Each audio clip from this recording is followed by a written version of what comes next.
Hi everyone, how you going? I just thought I'd come on, and I'll probably come on again after tonight because it's going to be very interesting. But the Senate submissions are being loaded up now, so let's give it a minute because it looks like Facebook's slow with the notifications again. But yeah, we'll get stuck into it in a sec. Oh dear, so it's going to be very interesting reading over the next few days. There's 24 submissions now available for reading on the site, and I'll put the link where you can find them in the comments. But Faye Whiffin's done her submission and it's public, so hang on a second.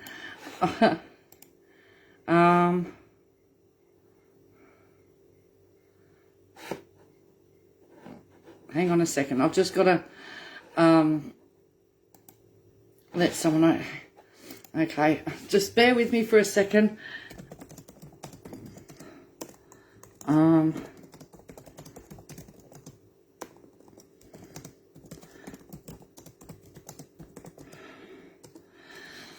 just let... Thanks, Jeddah.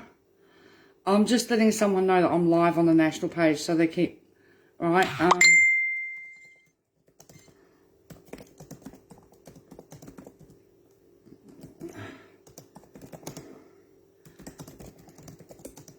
sorry guys.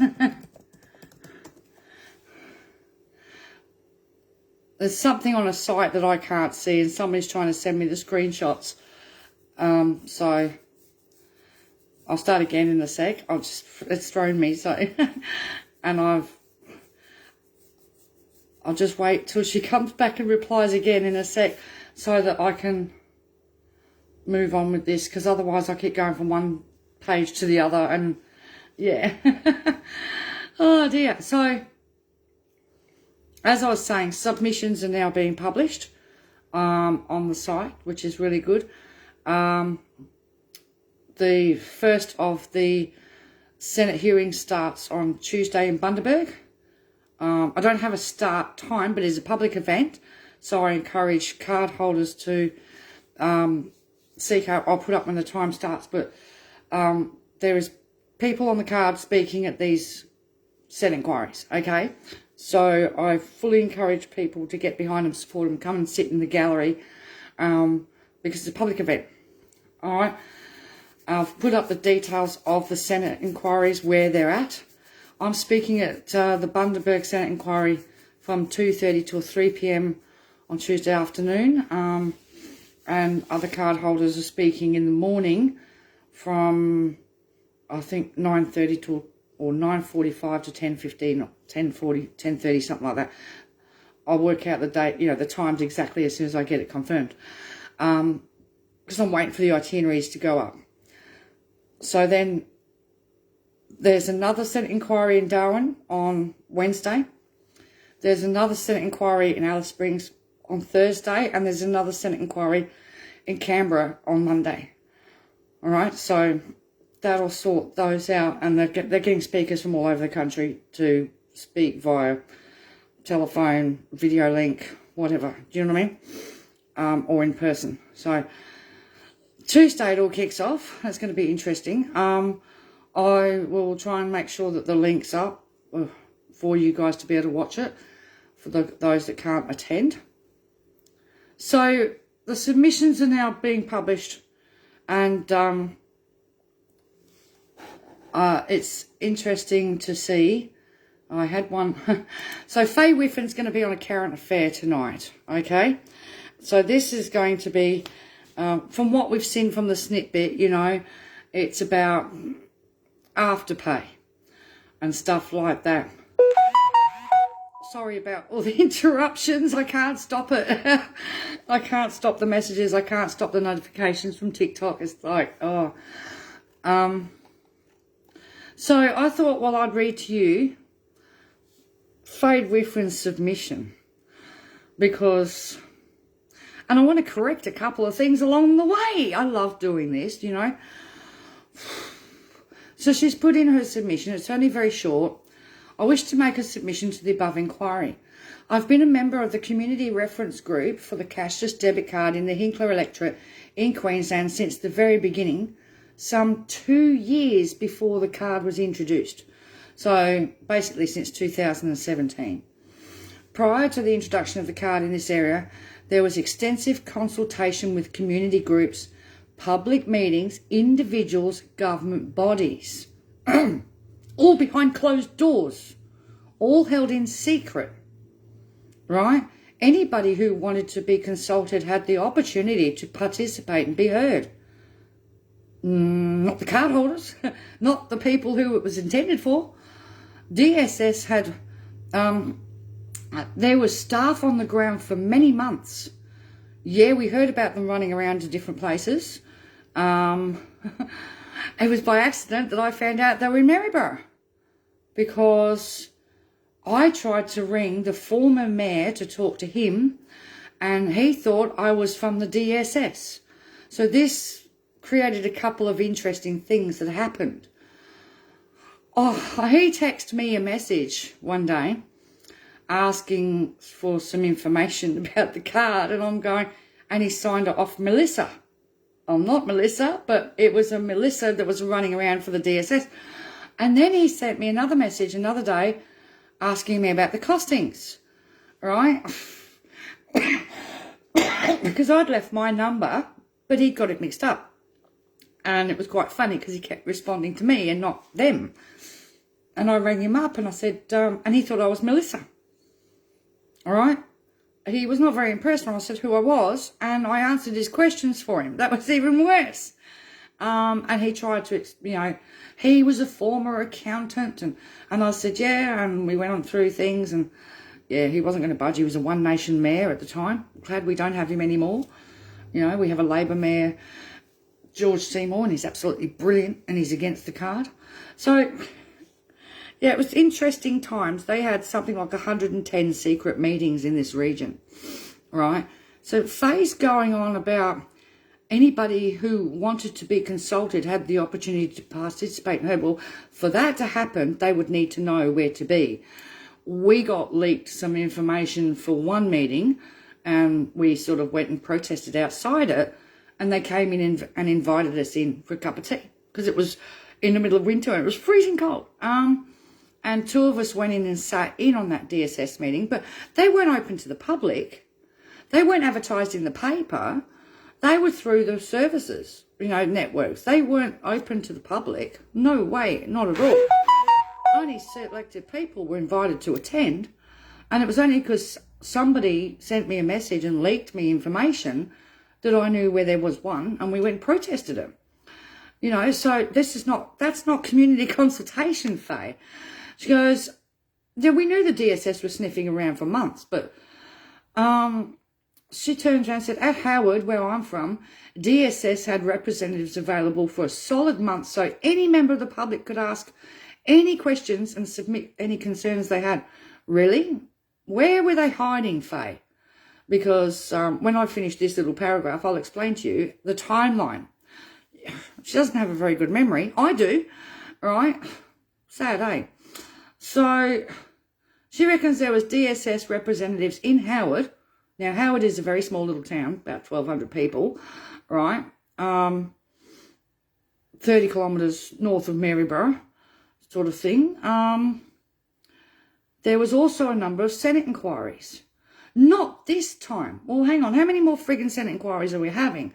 I mean, let's be honest. This is number 5, I think, in the cashless debit card saga. Do you know what I mean?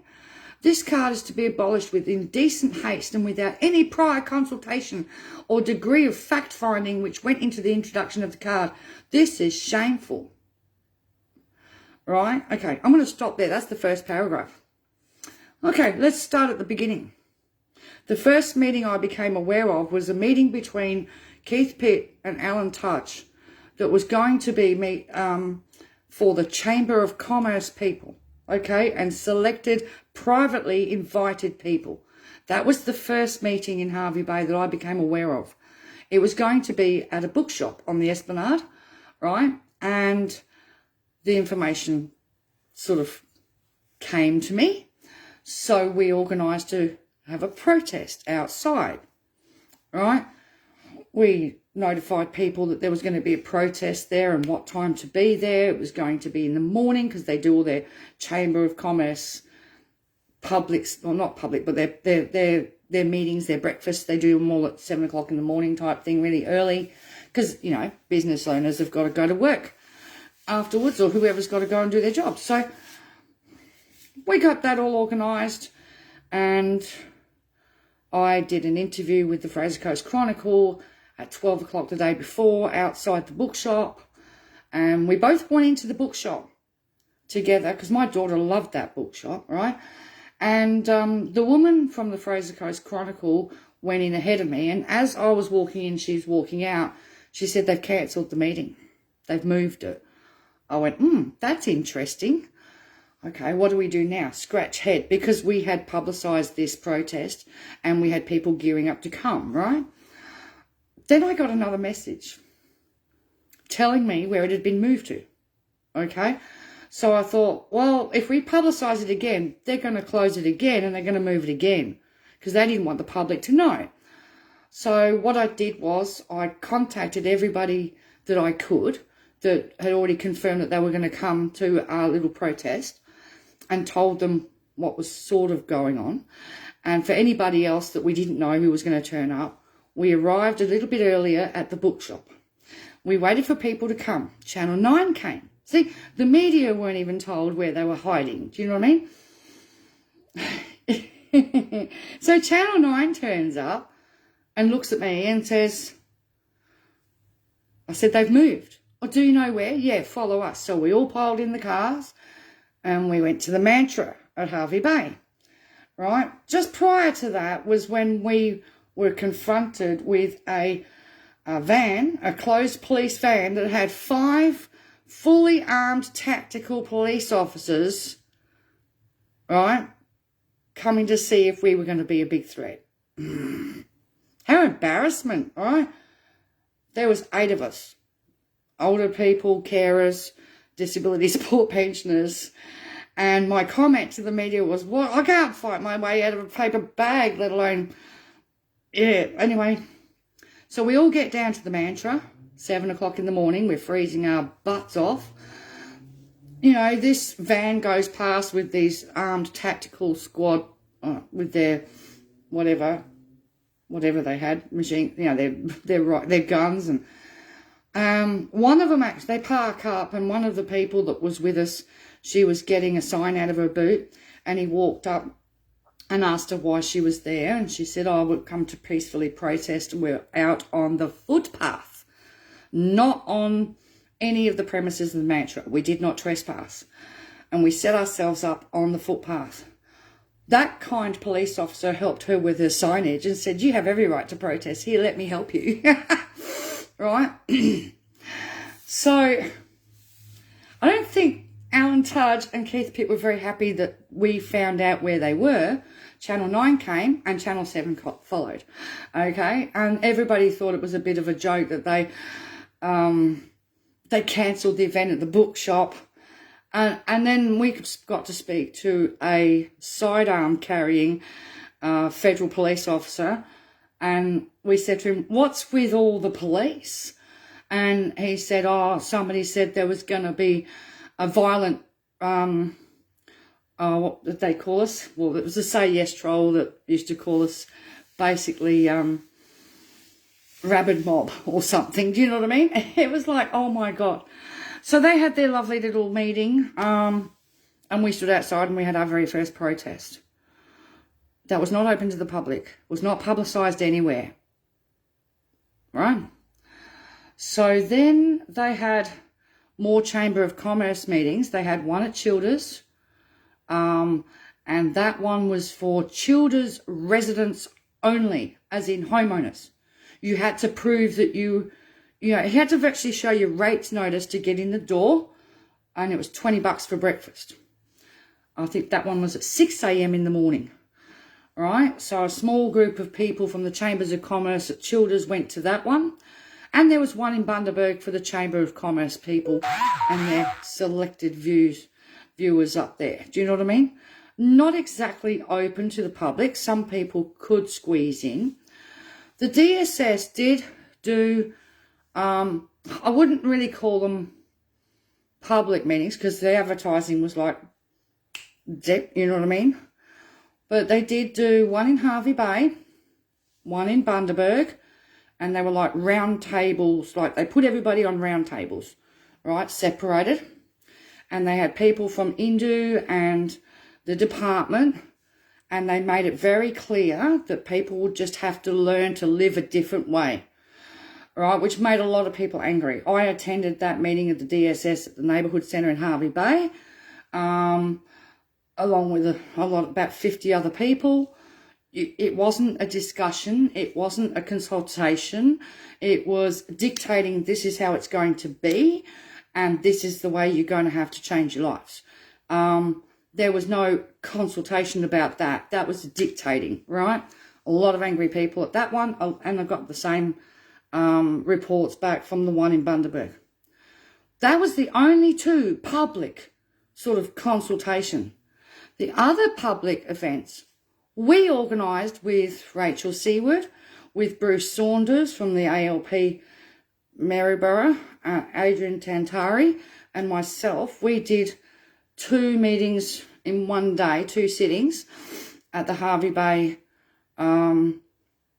Neighbourhood Centre. The first one that actually took place was through Leanne Donaldson. She was the previous Labor member for Bundaberg, and she did a meeting up there which got about 100 odd people up at a club up in Bundaberg that was well attended.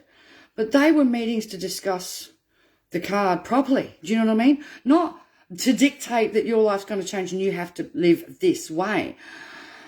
Oh my God. So the public meetings, as in consultation, came about from Leanne Donaldson, Bruce Saunders, Adrian Tantari, myself attending both Bundaberg and Hervey Bay, and the previous Senator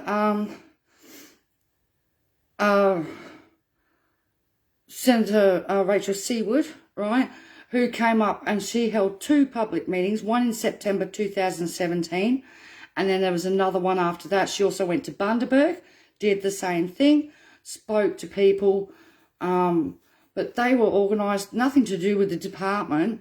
The department didn't organise proper public meetings, and they certainly didn't do consultation or give anybody a choice. You know, meanwhile, the private little meetings behind closed doors with all the services carried on. I think there was something like 110 private meetings, and there was, from what I was told, the previous mayor had 23 secret meetings that the council didn't even know about. So, yeah, that's not public consultation, Faye. You know what I mean? Not at all, you know, and that all happened in 2017 between June and September and then onwards for the others. Oh, and we had another forum where Andrew Bartlett, who was previously with the Greens, went to Bundaberg and held a forum up there as well. But then again, that was us doing these things to try and inform the public about what was going to be happening with the card. There was not public consultation by the department or the LNP or Keith Pitt. Now, during the run-up to the 2019 federal election, Keith Pitt went out about, you know, meet in the park type thing, meet the candidate. He was bailed up in Bundaberg by a group of people, right? And they really went to town on him. And there is a video evidence of this, do you know what I mean? Which he absolutely hates because he didn't want to be videoed at all, I can tell you that. But there is video evidence of their meeting and being called out on the card.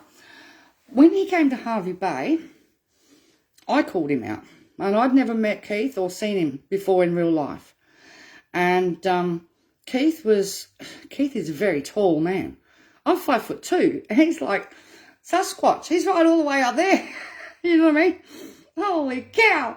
I hate that. I really do. I need bloody stepladder to look him in the eye. But when I pulled him apart about it and I fronted him to his face, how could you do this to your community? Right? It wasn't me. It's federal policy. You know what I mean? I had nothing to do. It was his baby. He was the one in the media pushing and pushing and pushing.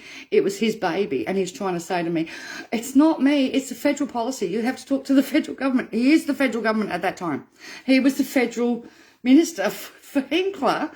I mean, now he's a backbencher, but he's still, unfortunately, the federal minister for the LNP for Hinkler. But he's a backbencher now, you know what I mean? Yeah, it's interesting. So, yeah, I don't know where Faye gets this idea of all this public consultation, because the people that were targeted or whatever, or people that were going to be put on the card, they didn't get any form of it. Landed in the letterbox with a letter stating with the date of like next fortnight or so that your money's going to be quarantined onto that card and instructions on how to activate it. That's not public consultation. That's not consent.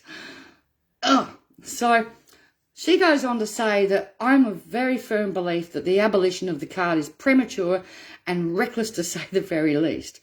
I'm sorry, I can't take Faye seriously at all. She used to terrify me but no, I just can't take her seriously. At no stage during the last 5 years of my involvement in the CRG in Hinkler has any federal Labor politician ever visited, phoned, inquired or made any attempt to gain information from our members of our group. Well, why would they? You know what I mean? I don't know. But you kept all your names secret. I remember in the Senate estimates and Senate inquiries, Senator Rachel Seward was constantly asking for the names of the CRG, the community reference groups, and the department wouldn't give them. So how could members of Labor or Greens or whoever have meetings with them if no one knew who they were? You know, it took me, again, I've been very lucky that some people have dropped things in my lap, but it still took 2 years for me to find out who they were. And then I had to wait to get confirmations. I know who the members of the reference committee are, but it took me a long time, and unfortunately it didn't, yeah. But they would not, and Ruston, none of them would tell Rachel Seward who the names of the reference committee were, or who was on the community panel for Seduna. None of it. They wouldn't do it, right? And you can go back through Hansard where these questions were asked and they were put on notice and they were never answered. You know, so this is just crazy, okay? How can anybody inquire to speak to you? And who does Faye think she is anyway?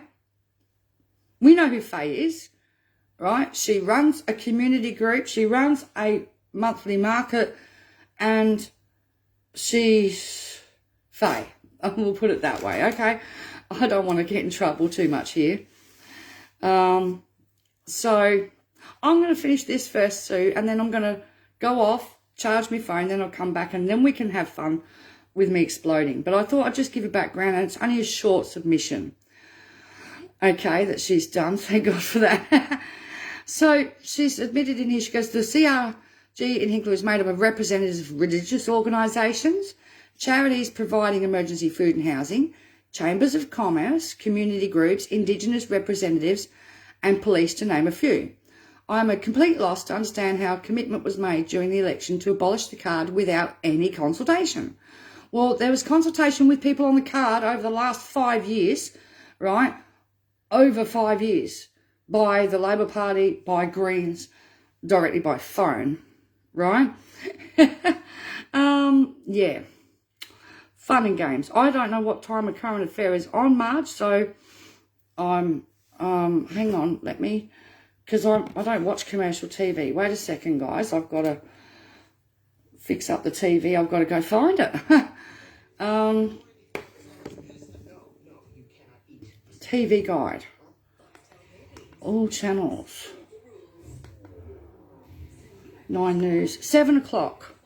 Thank you, Ruth. Yeah, 7 o'clock, so I'll put it on there and I'll record it just in case anyway. So, set reminder. There we go. And record.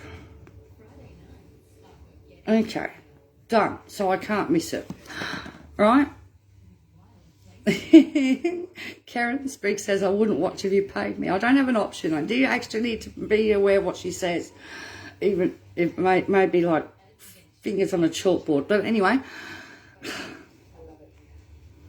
so she goes on to say about the community consultation and the groups weren't consulted. Our group has reported a reduction in the need for emergency food supplies, a reduction in children. Oh, God. I'm sorry about the messages. A reduction in children. Hang on. Now I'm getting everything right. Quiet. A reduction in children attending breakfast clubs. So she's proud, right, that children are attending breakfast clubs due to not having been given any food at all before school. It's the only region I've ever heard them bag breakfast club, right? But obviously if breakfast club attendance has now dropped, that's because they shamed everybody, right? They shamed everybody. How disgusting. Breakfast club around the country is about inclusivity. It's about inclusion. It's about getting the kids in, socialising them. They all walk into class together and they get a bit of toast in their tummy or whatever. Do you know what I mean? It's not about breakfast. It's about social inclusion, especially when you've got lots of kids with social anxiety. But no, this mob have smashed the breakfast club and they're proud of the fact that the attendance is reduced because they shamed everybody out of using it. Do you know what I mean? But a lot of parents would drop their kids off at breakfast club on the way to work, you know, oh, God. The ability for children to attend school excursions. So many reports from kids not being able to go on excursions because of this damn card. General improvement of the welfare in children and people of the card who have managed for the first time to actually save money. No, it was locked on the card, Faye. You didn't get a choice about saving. It was locked on the card and people were pushed into using Afterpay and shit like that instead of being able to access the savings. Anyway, some say there's a stigma to being on the card. The card is able to be used everywhere except for the purchase of alcohol and gambling products. Obviously, illicit substances can't be purchased on the card. No. The card does not have the word indue on it. No, not anymore, but it did. It really did have big words indue written on it in the beginning. It looks like any other card issued by other banks. Actually, they've still got telltale identifiers. I can tell, and all shop owners can tell when it's an indue card because it's still identifiable. Merchants do not generally look to see which bank their customer's card is issued by. Really? Then I can remember merchants making snide comments to people about using the card, and the stigma, members of the public berating and humiliating and embarrassing card holders when the card wouldn't bloody work. No, Faye, you weren't behind people at the checkout. You didn't put up with the abuse that drove people to become reclusive and end up ordering their food through Coles and not wanting to go out because the damn thing would fail, or they were being bullied in public and then their kids were being bullied at school. You didn't go through any of that. I don't see how you could see it from the community centre in Howard anyway. So, additionally, people on the card have had the option to have an SMS sent to them after a purchase to state the balance of their account. The app doesn't work for most people. The app doesn't work for most people. Like, a lot of people said the app doesn't work. And a lot of people in other regions, they would ring up and get a balance. They'd go to use the card and it would come back insufficient funds. They would ring up and the money was gone, but they couldn't use it and they hadn't used it. You know what I mean? So she's making out this card. Anyway, merchants do not generally look to see, yeah, okay, whatever. But they had plenty of smart-ass comments to make to people on the card. Other banks do not provide the same level of service which the CDC participants have enjoyed. Really, 1980s technology for funds transfer, I'm sure not many cardholders have enjoyed the process. and having to make application to access extra cash to buy something and to be told, no, you'll just have to go get it on Afterpay, go buy it brand new, go to Harvey Norman, go to wherever, spend money you can't afford to spend on Afterpay, but you can use your card to pay off the Afterpay. That's what they were doing, you know. So other banks do not provide the same level of service. No, other banks protect your privacy, your data. Other banks protect your legal protections, right? Your statutory rights, that you haven't lost all those. Other banks don't interfere with your human rights or your freedoms of choice, right? You know, and when money goes missing from other banks, they rectify it really damn quick. You know, they don't leave people thousands of dollars out of pocket, and some people have lost thousands on this card and they've never got their money back. You know what I mean? So, let me see. There's been numerous support services offered to CDC cardholders apart from this to assist them with rent payments, including private board, car payments, utility payments, buy now, pay later payments, and a host of other debt management support. Buy it now, pay it later is not debt management. It's bad credit, period. Right? I'm not saying it's... I don't have a problem with it because I watched it save so many parents in order to be able to buy their kids clothes, computers, stuff they need for school, because they had no damn choice, right? But if you're not disciplined with your finances, these can be what's called at risk bad credit. And it doesn't put a good mark on your credit rating. You could pay your bills and pay them off to the letter. They don't go as a good mark on your credit rating. They go as a bad on your credit rating because it's bad credit, okay? Not good credit. And she's going on, so she thinks, you know, that's fine for, so she thinks it was good that Indue would push people onto Afterpay and buy it now, pay it later payments. She worked in the debt collection industry. What does that tell you? You know what I mean? Funny, how does a person pay private board out of their cash portion or just don't? Car repayments. Wow, I've got 3 card holders at the moment. 2 have lost their cars. 2 are going to be left in debt for years to come. I've got another one at the moment that's about to lose their car because the only approved car repayment or car financier was Money 3, right? And because of... and people being forced to use their cash portions to pay their car payments at $220 a fortnight for 5 years. $8,000 car is $16,000. Again, not good money management, not good. Meanwhile, I've had other card holders that were refused access to the cash to pay their existing car repayments and then had cars repossessed and their credit rating blown to pieces because the finance they were through couldn't deal with Indue, and Indue wouldn't release the funds for them to pay their cars. So she's talking out of her butt there. Utility payments. You couldn't do a direct debit with Ergon to take advantage of a discount. You can, but we advised everybody to use CenterPay anyway for their electricity, telephone, and anything else that they could. Use CenterPay, at least you know it's going to get paid. And it bypasses the indue system. Anyway, so the main reason for the decline of the card anywhere has been insufficient funds.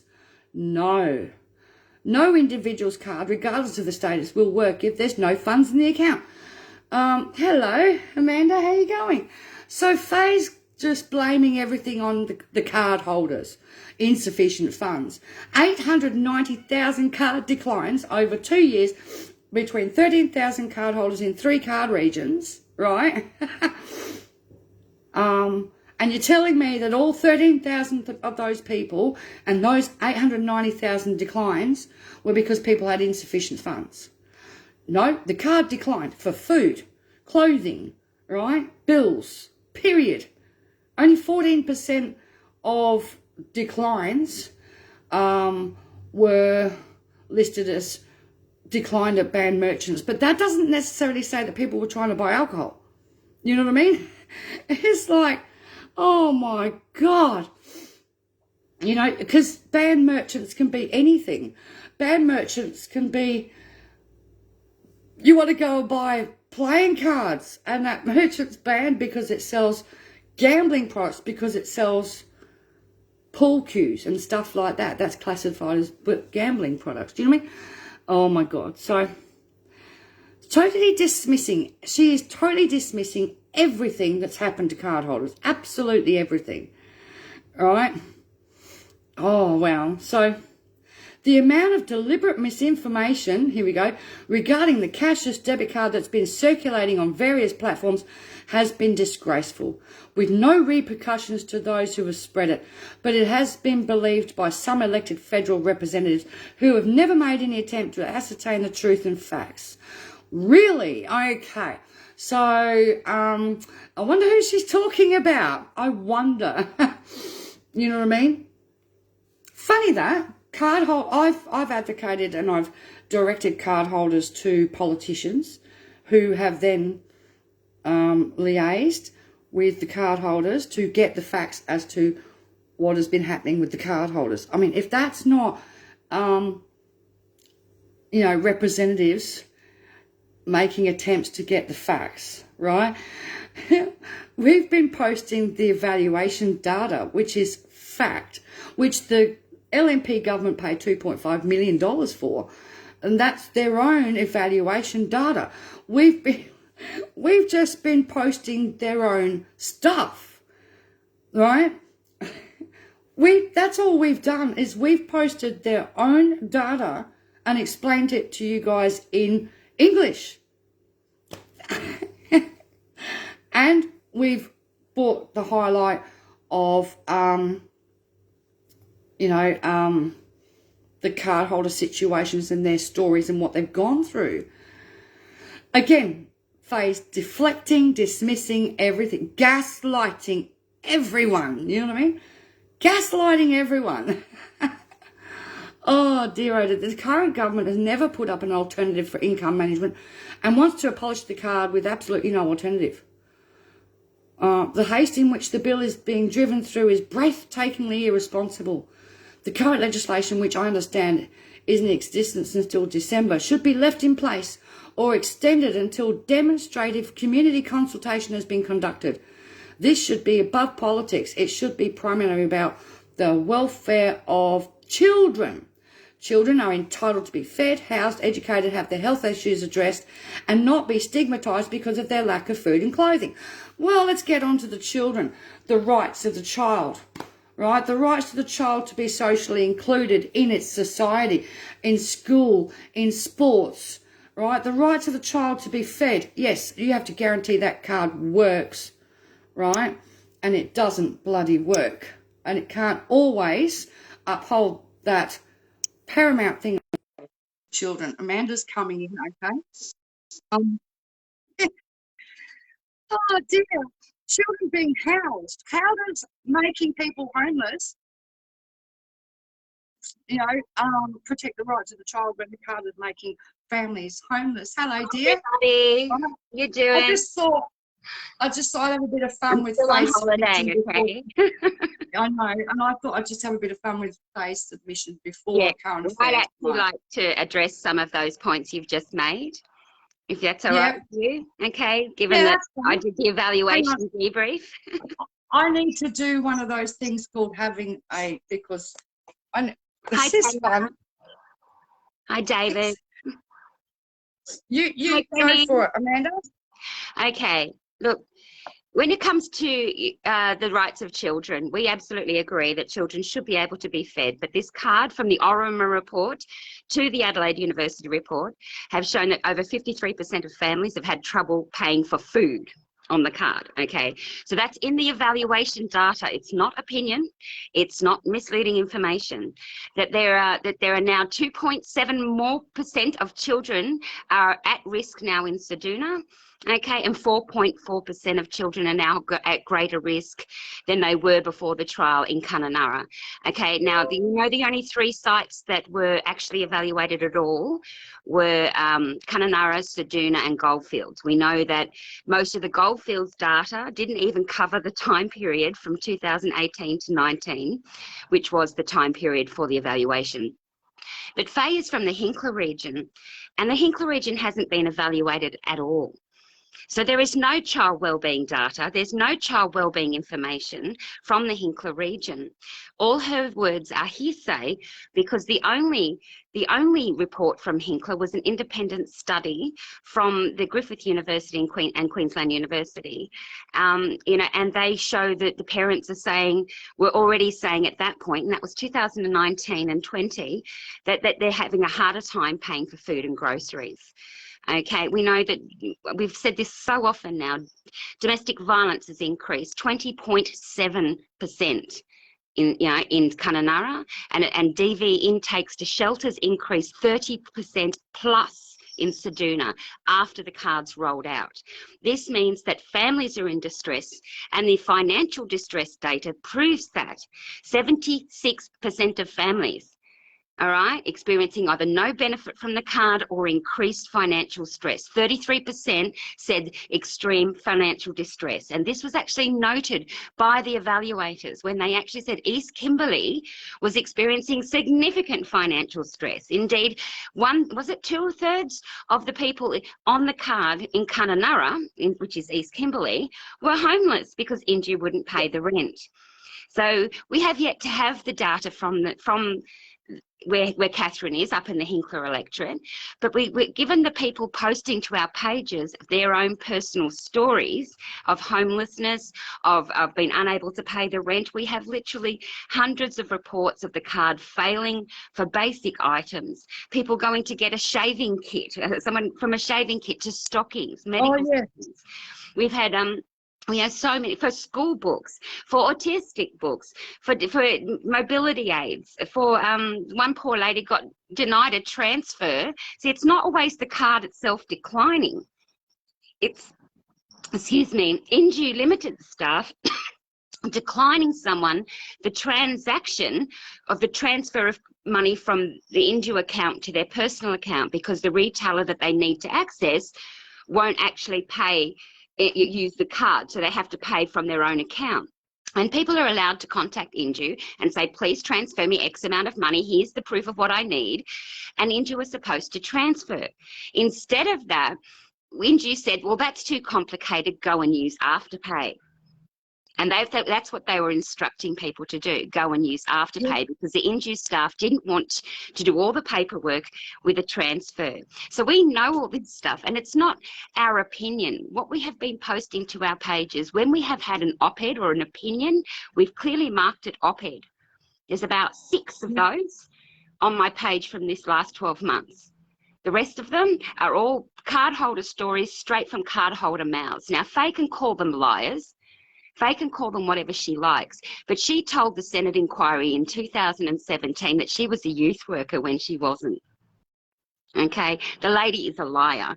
She runs this, she's the president of the Burrum District Community Centre. You know, it's okay, it's nothing to do with the actual Bundaberg and Harvey Bay rights. Yeah, the current affairs on. Current affair? Oh dear. I don't want to watch it, but I just have to come in and say that the data proves we're right. Here we go. Sorry. Watch it. Well, I'm not going to back out. I don't want to be infuriated on my holiday. But, you know, we have the data. We have the facts. Faye is a liar, you know, and she's been proven to be a liar. So I'm going to head off. Okay. Yeah, all right.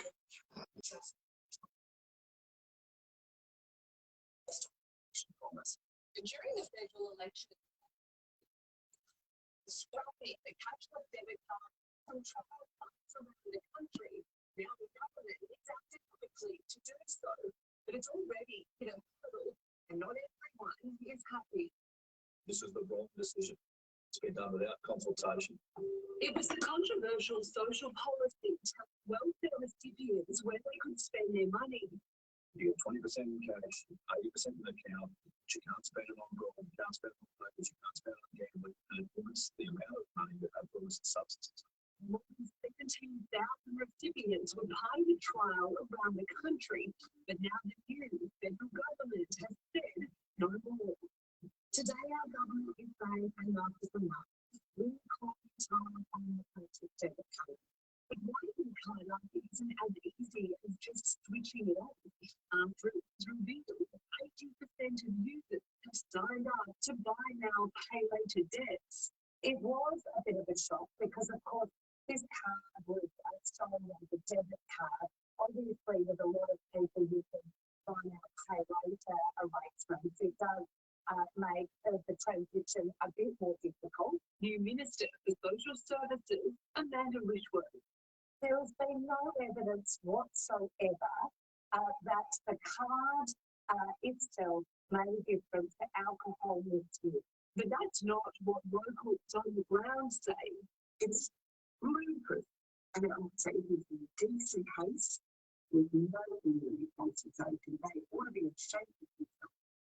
So with it runs the Howard Community Centre and was part of the former government's reference group for the trial in the Wide Bay region of Queensland. She says the group immediately saw improvements after the trial rolled out. They were excellent changes and for the benefit of a lot of focus in the breakfast club.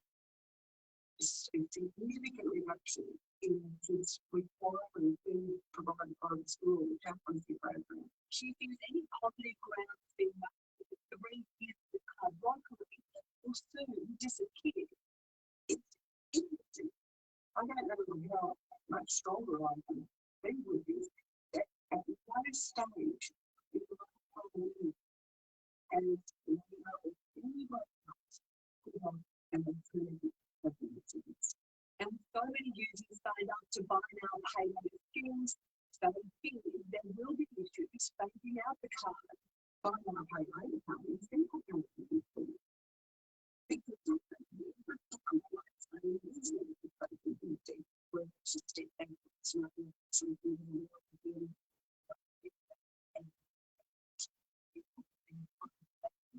Sandra Hawkins from the Harvey Bay Chamber of Commerce said there was an active movement of records. once the card started, the removal of it so quickly is a waste of taxpayers' money. If you look at how the card can be used when it's done and how it can be actually free from further. But the low on the card should be happy to see the end of it. Somebody who on the Cashless Debit card, but struck me what they might for you.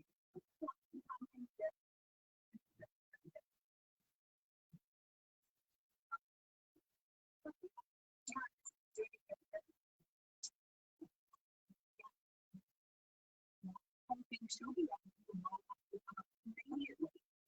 So buying on payment scheme should have been more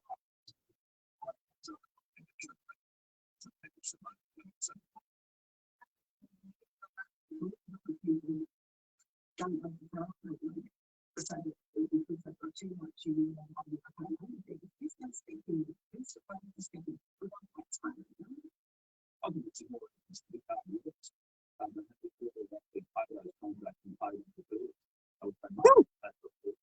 Local member GP says the abolishing of the card will be to the detriment of his community.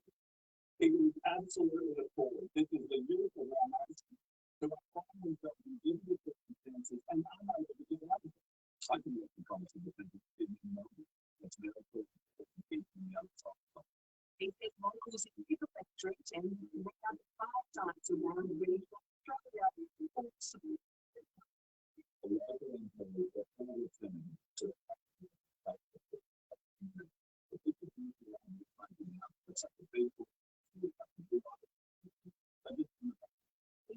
Some of the new senators will want to legislation to scrap the card and wants to know what the government is planning to help the next crisis.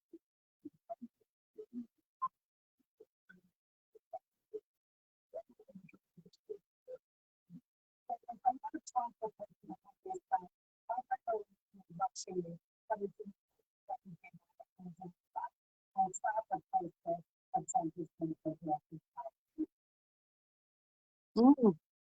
For Activate Payment, I said we'll contact each customer with a cashless debit card linked to their account to arrange an alternative payment. Enquiry is the first Mm. Wow. Wow. So what do you think of that, guys? Hang on, let's get rid of the TV. Wow. Wow, wow. Oh, these people are just gaslighting everybody. It shows that people, right? The whole reference committee here has not listened to anybody on the card. You know, that same couple they used last time, no, it was different ones, you know what I mean? But, you know, and they were saying they couldn't pay their bills, Amanda, you know what I mean? They couldn't do their direct debits, it made life harder.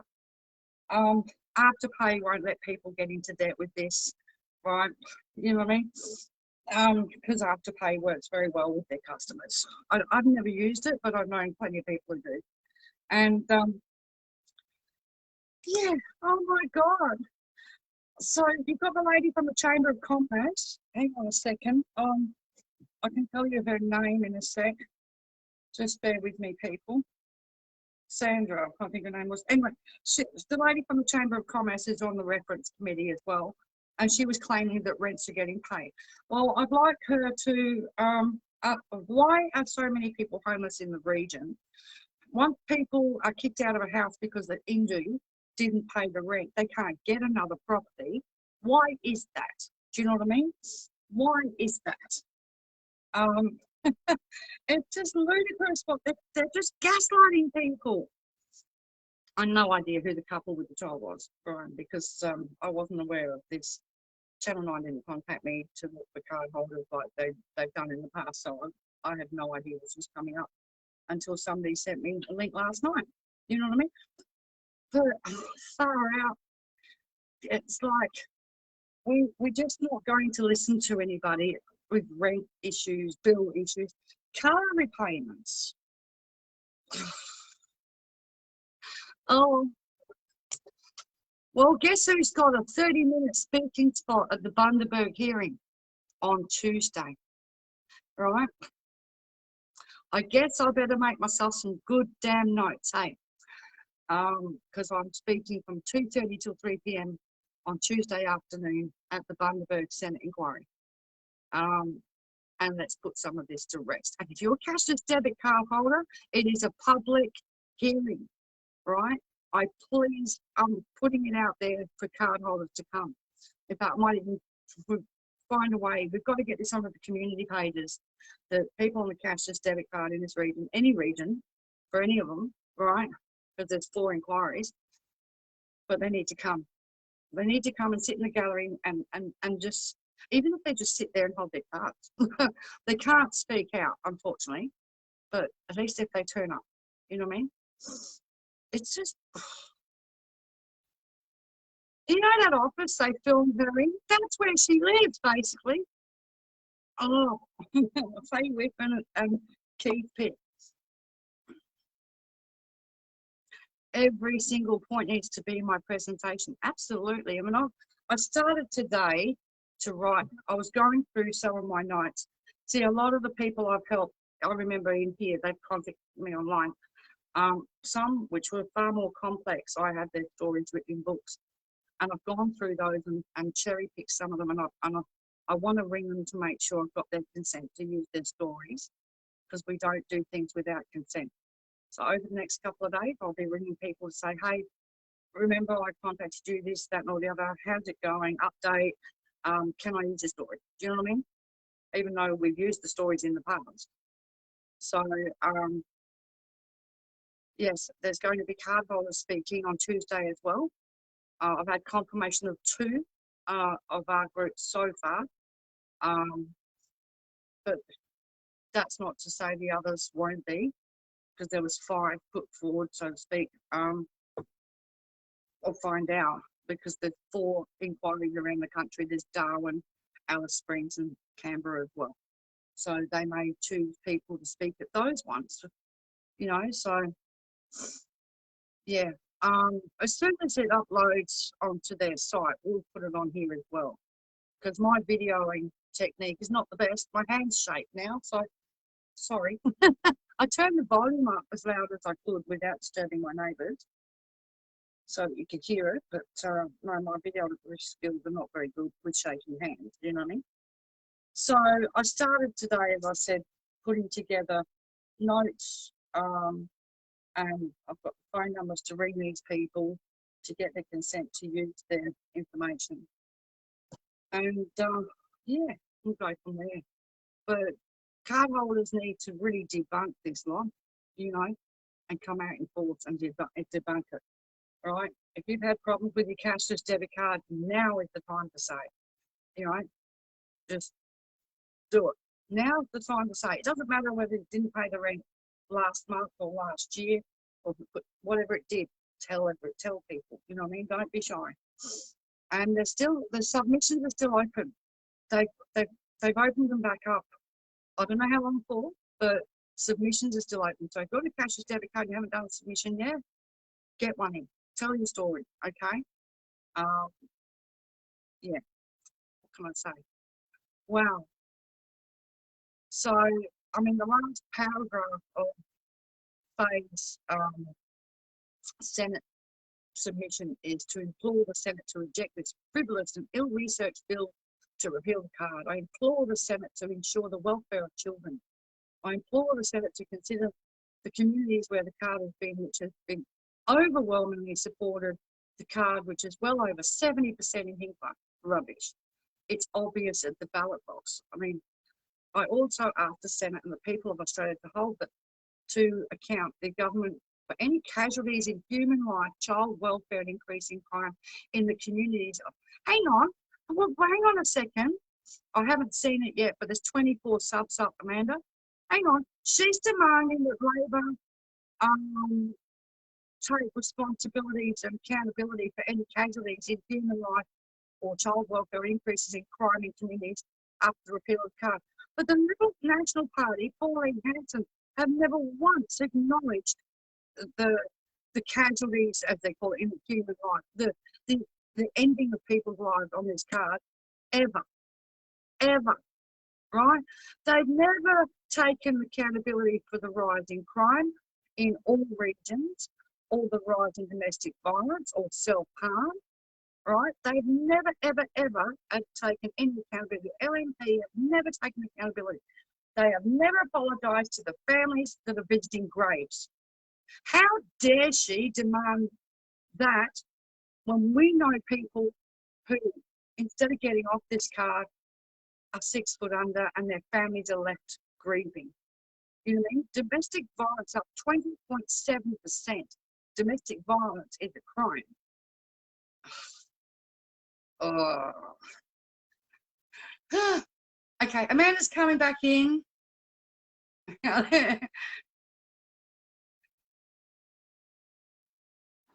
Hi. I wasn't going to watch it, but I did. Oh. Okay. You notice they said, but not everyone's happy, and the only 2 people that spoke were Faye Whiffen and Keith Pitt. Yeah. Okay. Everyone else, including a great majority of Hinkler people that do know about the card, support us. We know that because the community support in the area was amazing in media when they heard the card was going off. Was going, But I'm really sick of this. Everybody says, but it's 2 people.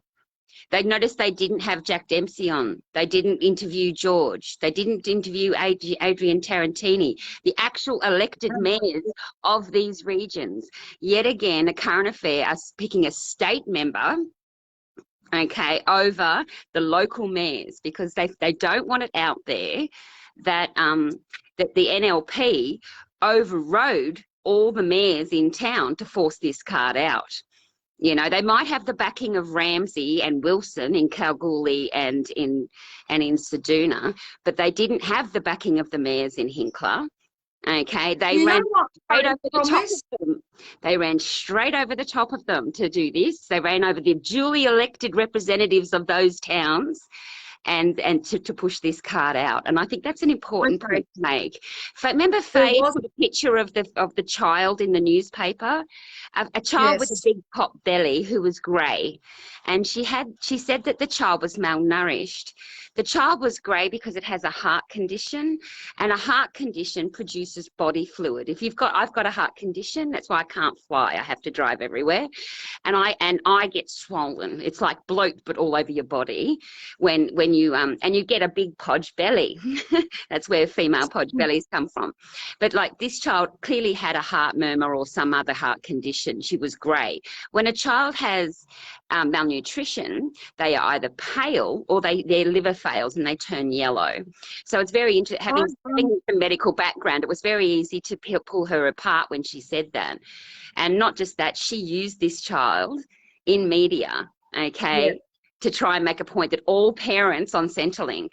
And I just wanted to address the one thing that they said earlier on, and you were pointing to, Kerryn, that there's no alternative to income management. The alternative to income management is to make financial counselling services free to the public. Yep. And, you know, there doesn't need to be an alternative to income management. No. Right, because people on Centrelink are budgeting really, really well with the little pittances that they have. They don't need income management. You know, there are serious cases like we have one family who has an intellectually disabled child on DSP. That's a clear case where the parents need autonomy and power to income manage for their child because their child doesn't understand what money is. We have cases of parental neglect and abuse who by the courts have been put onto income management. Now, these are clear-cut cases, and we have diversion programs and prisoners going on to income management as a way to ease them back into society or to keep them out of people who have offended against other laws out of prison altogether. Now, these are through the federal courts. They're done very differently. And those things there, okay, if somebody's too old, they go to the public trustee. As horrible as that institution is, they go to the public trustee for income management. Yeah. The public trustee, you must have a hearing. There is a legal process. You have lawyers attached. There is a process. For this card, there was absolutely none of that. People were dumped on it. They talk about consultation, but the people on the card today weren't consulted about it. They were told it was coming, if they were told at all, you know, and they got dumped on it. They never had a say. They never had a choice. So it's like, pooyah, Mr. Peart, that you're not getting consulted, because I know ALP are consulting everyone else except you, and that's what you're really pissed off about, eh? Yeah, that's what they're upset about. Faye is pissed off because they didn't come and see her and their reference committee. Well, no, I'm not at people might not understand, Kerryn, what we already know. Everywhere except the goldfields, which actually had community bodies existing through basics anyway, but everywhere else, community reference groups were set up by the NLP and the ministers at the time, like Alan Tudge, Dantian, blah, blah, blah, and then followed on. These were set up before trials began. Okay, they are paid, preferentially appointed. Straight out of the mouth of Ceduna residents, I was told that the initial CRG in Ceduna was completely preferentially appointed by the Liberal Party. Okay, and they were there to put, even the part in the legislation gave Liberals the power to form these community bodies. And we pointed that out to people, but they didn't seem to understand what we were trying to say. They were basically setting up their own mini council or government. Okay, inside areas that had elected governments and councils. Hang on a minute. Okay, sorry to cut you off. Okay. I can't really say, but there was community consultation with this, leading up to this. Oh, right? the fake community consultation where only the Liberal voters got the vote. No, I'm talking and then about... the retail poll, where there was only 2.5% of people were actually interviewed, but they called that a majority of people. No, I'm talking about Faye whinging about no community consultation now. Oh, now. To stop okay, right. Right. Well, what a load of rot. Dare I say, I don't know. I've got a list of names and who was consulted with right in front of me here when Justine Elliott came to the region. Oh, of course. She did go to the region. So there has been consultation. Guess Just who's no on one the top of the list? Guess who's on the top of the list? Faye Whiffen. The CRG members. So she's lied again to a current affair. Oh dear, Faye. Oh dear. Because if we can actually get some permission to air that list, we can make that list available to a current affair. I have to get consent Mhm. about that, okay? But there's Because been Justine was up there, I know she met with a few people, not just yourself. I didn't know Faye was on the list. no. When I saw Justine and Kerryn saw Justine, we have a meeting with ourselves, with Justine, right? With Kylie, with Kate, and the department, a representative from the department, right? And that was really So good that that a was representative from the department was up there. I'm very pleased about that. His mind was blown when Kerryn spilled the beans about how the card had impacted her, right? The bloke, you could have picked him off the floor because he'd never heard any of this. Well, he should On the have, because card. I've actually sent all the emails we get to Heffron Webb, the actual lady Yeah, that but was the department chair. it shows So she that should know. they've just been gaslighting people and deflecting and ignoring people, right? So, but we were allotted 45 minutes. We went over our time by 30 minutes, right? But they had meetings both in Bundaberg and Hervey Bay with the community services and members of the reference committee. There you go. So What Faye is is full. she talking about, saying there's no community community consultation about this, when that was what, 5 weeks ago that they had the community That is about consultation? 5 weeks ago. But I just wanted to say, in the beginning, when the card was being rolled up, none of the state or local ALP members got invited to meetings or were consulted. So Keith Pitt has to realise his party is no longer in government, and I'm really sorry about that, Mr. Pitt. But you know, I'm not sorry. Sit down in the back bench, see, and shut up, because you're not in government anymore. You know, it's like, you know, quid pro quo here. But I know that, even that said, I know that like Dr. Monique Ryan is going out to visit communities Jacinta Price is pointing her to. And at first it was like, please don't waver, but I actually think it's important that she does go out there. And then she visits somewhere like Hinkler to see the other half. Because again, you see that the whole storyline is being focused again myopically around Aboriginal communities, when the largest trial site is non-Aboriginal. You know, we do have to be, you know, we have to be aware of disproportionate representation, absolutely. And the impact on top of basics and on top of the mother of injustices that we've already done, it's a huge weight on Aboriginal people. But this was going national, and that's 5.1 million people. And they all don't live in remote regions in the outback. You know, this is about everyone on Centrelink. You know, and the idea that Centrelink payments should be free and people should be able to use them however they want isn't radical. It's how it's always been. It's how it was supposed to be. It was supposed to be about dignity, and this card isn't about dignity. So the alternative is empowered people, empowered to spend what they need on how they need to get through any way they can, and a cost of living crisis, a housing crisis, and a plague. You know, for goodness sake, adding indue cards and complicating people's lives even more is just insane. Sorry. Unbelievable. Yeah. I'm not sorry. It's like, back in your box, please, Mr. Pitt. Nobody consulted Leanne Donaldson and all the Labor members. All right? No. They got told it was coming, and that was it, you know? Leanne had no clue until I responded to a comment. They didn't even have the information like the booklet we gave her, you know? Nothing at all. So they didn't even have access to the paperwork. So NLP kept it so, even in their own party, there were about 7 people that knew. 7 people, and I know the 7 people, but there was, you know, we call them the core 4. The core 4 and 2 add-ons. You know, the core 4 had it, and they wouldn't let anyone else in. The backbench hardly knew. That's why they kept getting it wrong. Luke Howarth and all them kept getting it wrong and kept making such big blunders that were so easily pulled apart. They used to come to our pages, guys. I don't know how many of you have been to our original page, you know, and they would come and make these extraordinarily claims based on no information.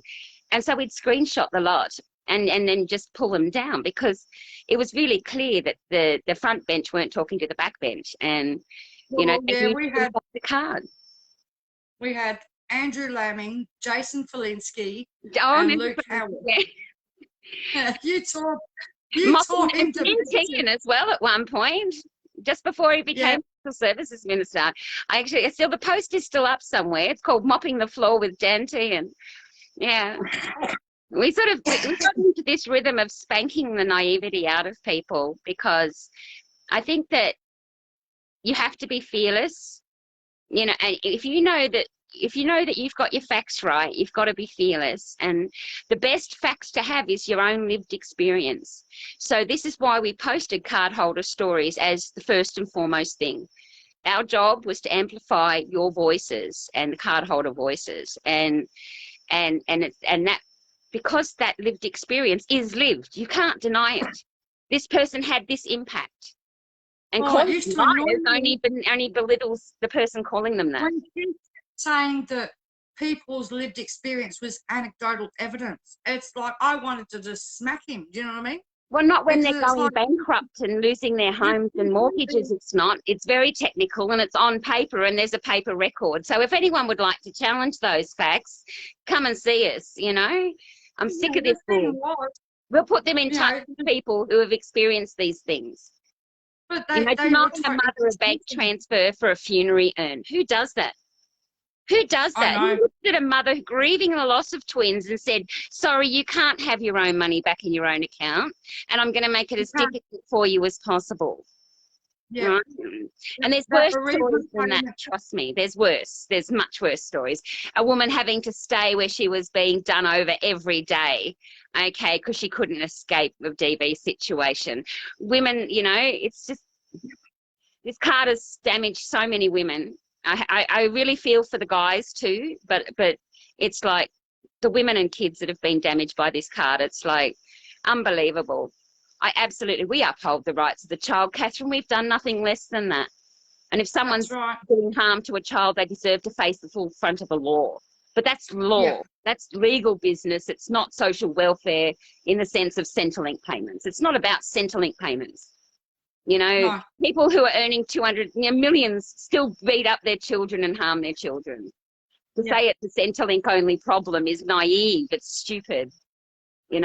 Financial stress increases the likelihood, yes. So the trick is not to increase financial stress in people's lives. But to be proud that you've smashed the Breakfast Club program. So you've shamed people into Down not here going. in Victoria, we love our breakfast. It's a number one tool for socialisation. It stops schoolyard, or doesn't stop, but it works towards preventing schoolyard violence and bullying. It's great for shift working parents who have to start at 6. They can drop their kids off for breakfast, and they can pick them up from after school care. It's as normal here. I live in a state with 9 million people, and I can tell you it's Breakfast Club and afternoon sports, and it's like up there. They were saying, the number of kids doing after school stuff has risen. Of course it has, because the kids can't afford to go anywhere else. The parents can't afford to take them anywhere else because everything else is cash based. You can't pay people. How many people now have we had that saying can't pay for dancing lessons, or the daycare won't take it wasn't Tempest, couldn't get daycare to pay, and it was only because daycare let her off the money, No, they ran Tempest into $4,000 worth of debt with the daycare. And they wouldn't pay it. Indue wouldn't pay it. They led her to believe it was all set up, and then she got notification that it hadn't been paid, and she dug herself out of that financial debt, and they still wouldn't let her off the card. And then they said she was an asshole. I'm sorry, but he's a racist asshole. He praised the nice, quiet guy in Parliament, but Ceduna is now an apartheid state. 76% of people on the card in Ceduna, out of around 2,500 people, almost 1,200 people are on the card, and 76% of those people are black. All right, that town is now Little Soweto, okay, before Mandela. All right, and that's evidence in the way the shops, the medical professionals, everybody treats people who are Aboriginal in that town. Okay, from the IGA putting prawn juice in Aboriginal women's shopping because she was on the card, all right, to the absolute abuse and the using of a group of alcoholic men as thugs, okay, using them as thugs.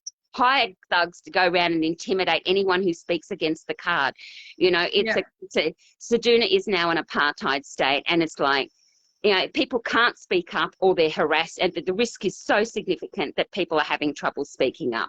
The reports we get are always under the table, please, please, please, anonymous, and that's including from social workers and people working in community services. The community service worker that told us that somebody had died in their service, you know, was terrified. Okay, they don't work there anymore, thankfully. They've moved on to Perth. But it's like, you know, this person was terrified that if she was found out to be reporting it, that her life would be at risk. All right, this isn't fun and games. This is, you know, Ceduna and Kununurra are both communities in complete crisis. And the division that this card has caused is the root of that. The haves, the have-nots. You know, the crime has gone up in those two regions, and that's the evidence is in the police data, and that was collated. Fort Holden, was his name? Ford Falcon produced all the data from the crime and showed it going straight up after the card rolled out, you know, and then they blocked it. They stopped the public being able to look at the data. So it's like, you know, it's like they've blocked all domestic violence data from Ceduna since 2018. It's a mafia, absolutely. You know. Yeah. I think you know, I got in ahead yesterday on Twitter with Faye's picture, so everyone knew who they were watching tonight. So folks that follow me, I've got about 4,000 or 5,000 people following, and it's and their friends, and it's like, so everyone knew going into tonight with ACA exactly who Faye Whiffen was. I made sure that her picture got out there. We've heard her before. You know, she's that Ida Jessup. Remember from the Sullivans? She reminds me of Ida Jessup.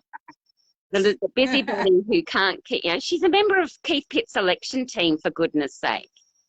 Yeah. Or she was in 2019 or whenever it was. So it's like, you know, it's ridiculous they even have her speaking for Hinkler when she's in Burrum. She's not speaking for Hervey Bay or Bundaberg. She's not a representative. She's not a paid representative of Bundaberg. You know, the mayor is. Jack Dempsey's opposing the card, you know. George opposes the card, and they're the elected mayors. But do you notice they didn't get an interview tonight? No. But I thought that couple was the same one they trotted out. Remember Channel 7 trotted out that boy and his young boy, and he said, oh, the card's so wonderful, and here's my girlfriend, and she's pregnant, and we're going to be so happy and wonderful on the card. And then I think 8 weeks after she had the baby, they were in our pages going, I can't pay my rent, I can't pay my rent. So it's like, I really feel for them because they did put themselves out there. And you know, I hope they're doing well today. I really do hope they're doing well today. But they were token picks, you know, and they were paid, you know, very well sort of looked after for their view, and then dumped when they weren't needed anymore, just like NLP do to everyone. As soon as you have no value anymore, you're dumped. So watch out, Faye. As soon as you're out of your value, you'll be dumped just the same. But it's striking, isn't it? Everybody has an opinion, but it was only Faye and Keith. So I think that comes Tuesday, and I think that when other people start speaking out, as they're going to, that it's going to be a very interesting time. I just want to get as many card holders to be able to. I want to contact. Go and sit there with your card. Hey, go and sit there and stick it in front of every camera you can find. You know, don't be afraid. Now is not the time to be afraid. Now is the time to be, you know, supporting the people that are supporting you. You know, you want I haven't seen then help. I don't know whether the itinerary. Hang on, let me check. I don't know whether the itinerary's up as to who's speaking at what time. Right? Let me see. Well, the reason it's on a current affair and not the ABC is because the ABC won't touch Faye anymore after they found out that she was part of Keith Pitt's election team. So they had one story on her and then went, whoops, we're not going there again. But Keith Pitt, you know, is just, he has to realise he's not in government anymore. You know, as hard as that is for him to realise, he needs to realise that. And the only reason he's re-elected up there is mining and the grey set, the franking credit set. Without them, and once they pass, that's it, you know. Just bear with me. for a minute. Just bearing with you. Okay. Well, I'm still actually on holiday. I've had a week of some of the loveliest days of my life. So I'm really in a nice, yeah, I'm really in a nice space right now. And coming into this week, it's going to be interesting. I've got the itinerary up for Bundaberg. They're starting at 9 o'clock. With Professor Greg Marston. Oh, Right, fantastic. Menzies, Hang on, say again, say again. Can you say it, please? Hang on. Professor Greg Marston. Yay. Right. Professor Philip Mendes. Yes. Dr. Shelley Bellyfield. They start at 9 o'clock until 9:45. Oh, fantastic. They were the ones that did the hidden cost survey of the Hinkler region. So they are the three that did the only evaluation of Hinkler was done by these three people. Oh, that's fantastic. Yeah. Can you see the smile on my face? Look at my happy face. So that's my happy face. Not only have I had a wonderful week, but that's a great start. Please record them. At 9:45 via teleconference, we have Faye Whiffen. But wait for it, followed by Kerryn Griffiths and Bianca Chatfield. Oh dear, Faye. Oh dear. Right. Faye's going to get contracted. And then at 10:30 a.m. we have a break, and then at 10:45 we have Jack Dempsey and Mr. Ben Artup, Executive Director. So you've got the Mayor and the Executive Director. Oh, fantastic. Right? And then at 11:30 a.m. you've got the Cape York Land Council, Mr. Richie Armat, Chairman. That's Cape York, different program, but yeah. Different program, yeah, but they are addressing that. Hang on, the Land Council, that's not actually the Institute then. So that's different. That's Cape York Land Council. Right, because that's 11:30 a.m. is Cape York Land Council, and then Cape York Institute, right, with Noel Pearson and Zoe Element, who is the strategic advisor. That's right? For the Cape York program, which is a completely different program to the CDC and Basics Cards program. Yeah, because they're having to put the both in, okay? At 12:15 p.m, you've got Queensland Families Responsibilities Commission. That's the FRC, yeah. Tammy Williams, Families Responsibilities Commissioner. Miss Anne Crampton, Case Manager and Monitoring. Maxine McLeod, Registrar via teleconference, and Camille Banks, Manager of Compliance and Policy via teleconference. Can I just say something there? That all of those people that you've just heard from the Land Council, from Noel Pearson's Institute to the FRC, they're all part of a very unique program, currently serving just 118 people at the very top of Australia. Their program is 100% unique, okay? And it's not even that many people. Pardon? It's not even that many people. Now, on the card, actually, you can look on the data set, it was 118 people. I've just been reading their submission. I think it's about 183 people. 183, that's what I meant. But all of those institutes are representing those 183 people. Yeah. Okay, yeah. And their program, which is completely unique from CDC as you know it, and Basics Cards as you know it. It's a completely different, unique program based on mutual agreements between people on going on to income management. They are nominated by their community guardian. So each community has a guardian that nominates someone and sends them to the FRC commission.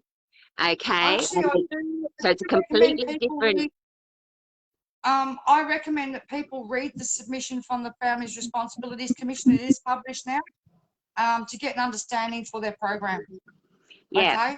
They don't mention the Cashless Debit card in it. They talk all about their program and how it works, and how people only on income management for between 3 and 12 months. Yeah, and exit in, and there's a big exit process for them where they're supported back into and their program is the only one to have shown anything like a positive outcome. And even it's under contention. I'm actually going to have to speak in this sense for the people I know that are in Cape York who don't agree with income management, even under this program. There are some, and there's aunties and uncles up there who do not agree with this style. They call it too divisive for their communities. So there are voices up there that do dissent, and I have to respect that they do dissent. But their program is completely different, like unrecognisable to what CDC is. So if you see in media or hear in media that it's the same kind of program, just post them the link to the FRC Commission submission and say, no, it's not. Have a read. This is nothing like the CDC everywhere else. Yeah, that's All the basics. So at 1:45 p.m. via teleconference, District Council of Ceduna, Perry Wills Mayor, and Alan Suter, OAM.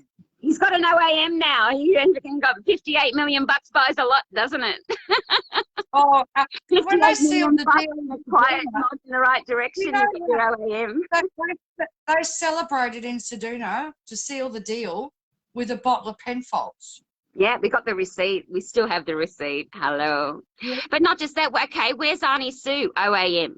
Maralinga survivor, whose family members got put on the card. Where's Auntie Bev? Okay. Well, I don't know. Where are their voices? Aboriginal women and elders in the community. Where are their voices in Ceduna? This is for the speaking. 3 p.m. is witness to be confirmed, and then 5:15 it finishes.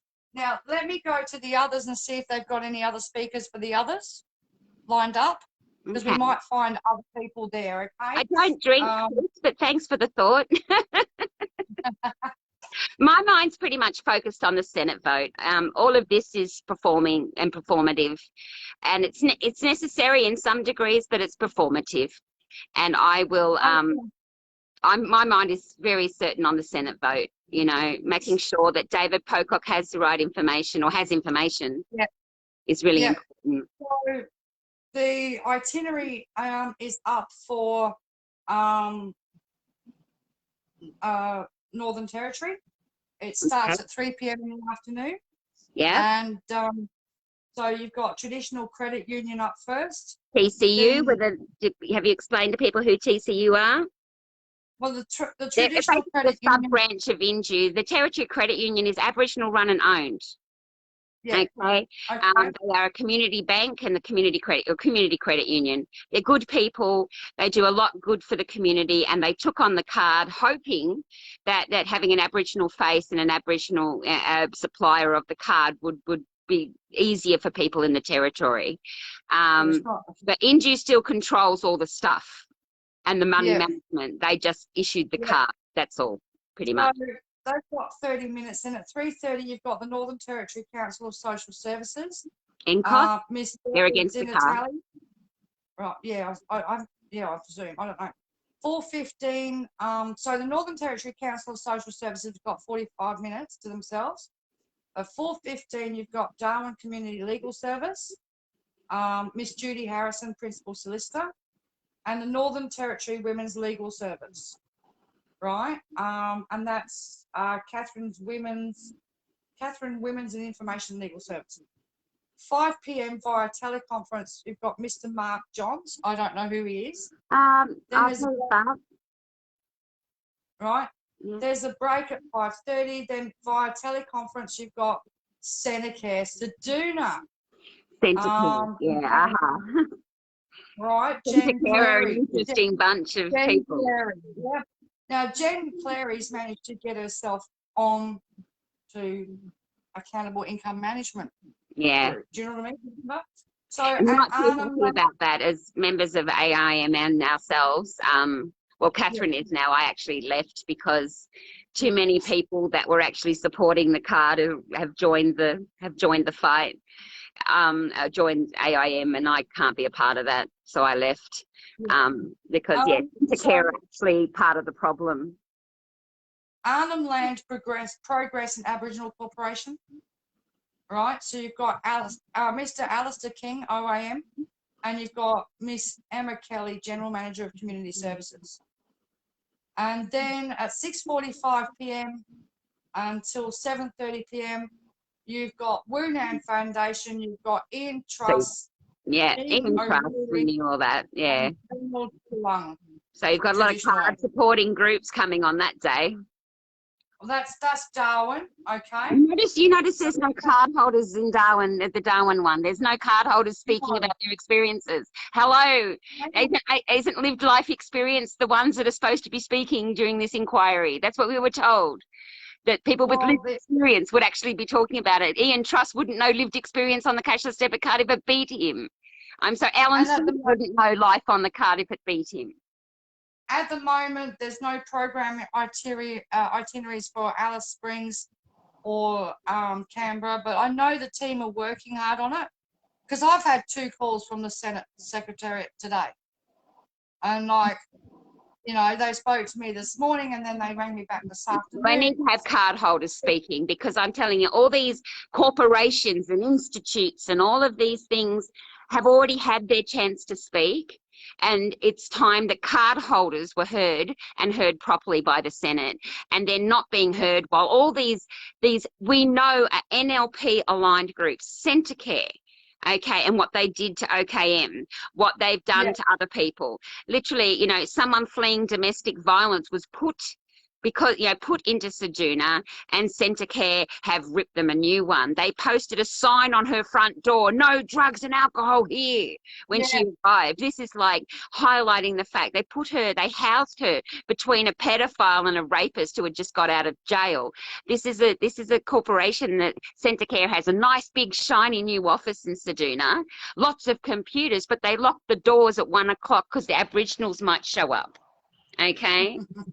So it's like they give out 1 or 2 food hampers a freaking fortnight and think that it's all gone down while the poor church down the road is handing out 1,000 a week. Okay, so it's like this is a big, we know that Centrecare, Woonion Trust, Cape York Institute will be absolutely pro-CDC, mandatory rollouts everywhere. That's what they want. That's what they've always said. Ian Truss is so far up the NL party now. It's a real shame because he is a man that had earned us so much respect, and not just in the wide community, but in the Aboriginal community as well. And now it's just since CDC, but before then, the absolute crap that's been going on in Ceduna and Kununurra because of the brokerage and the money that's going through that foundation now. Because their inaction, because of Woonan Foundation's inaction, 16 people died in Halls Creek. All right, so it's like we've got people.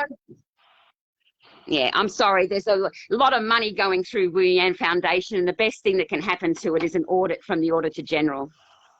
I'm talking millions of dollars worth of government grants and no action.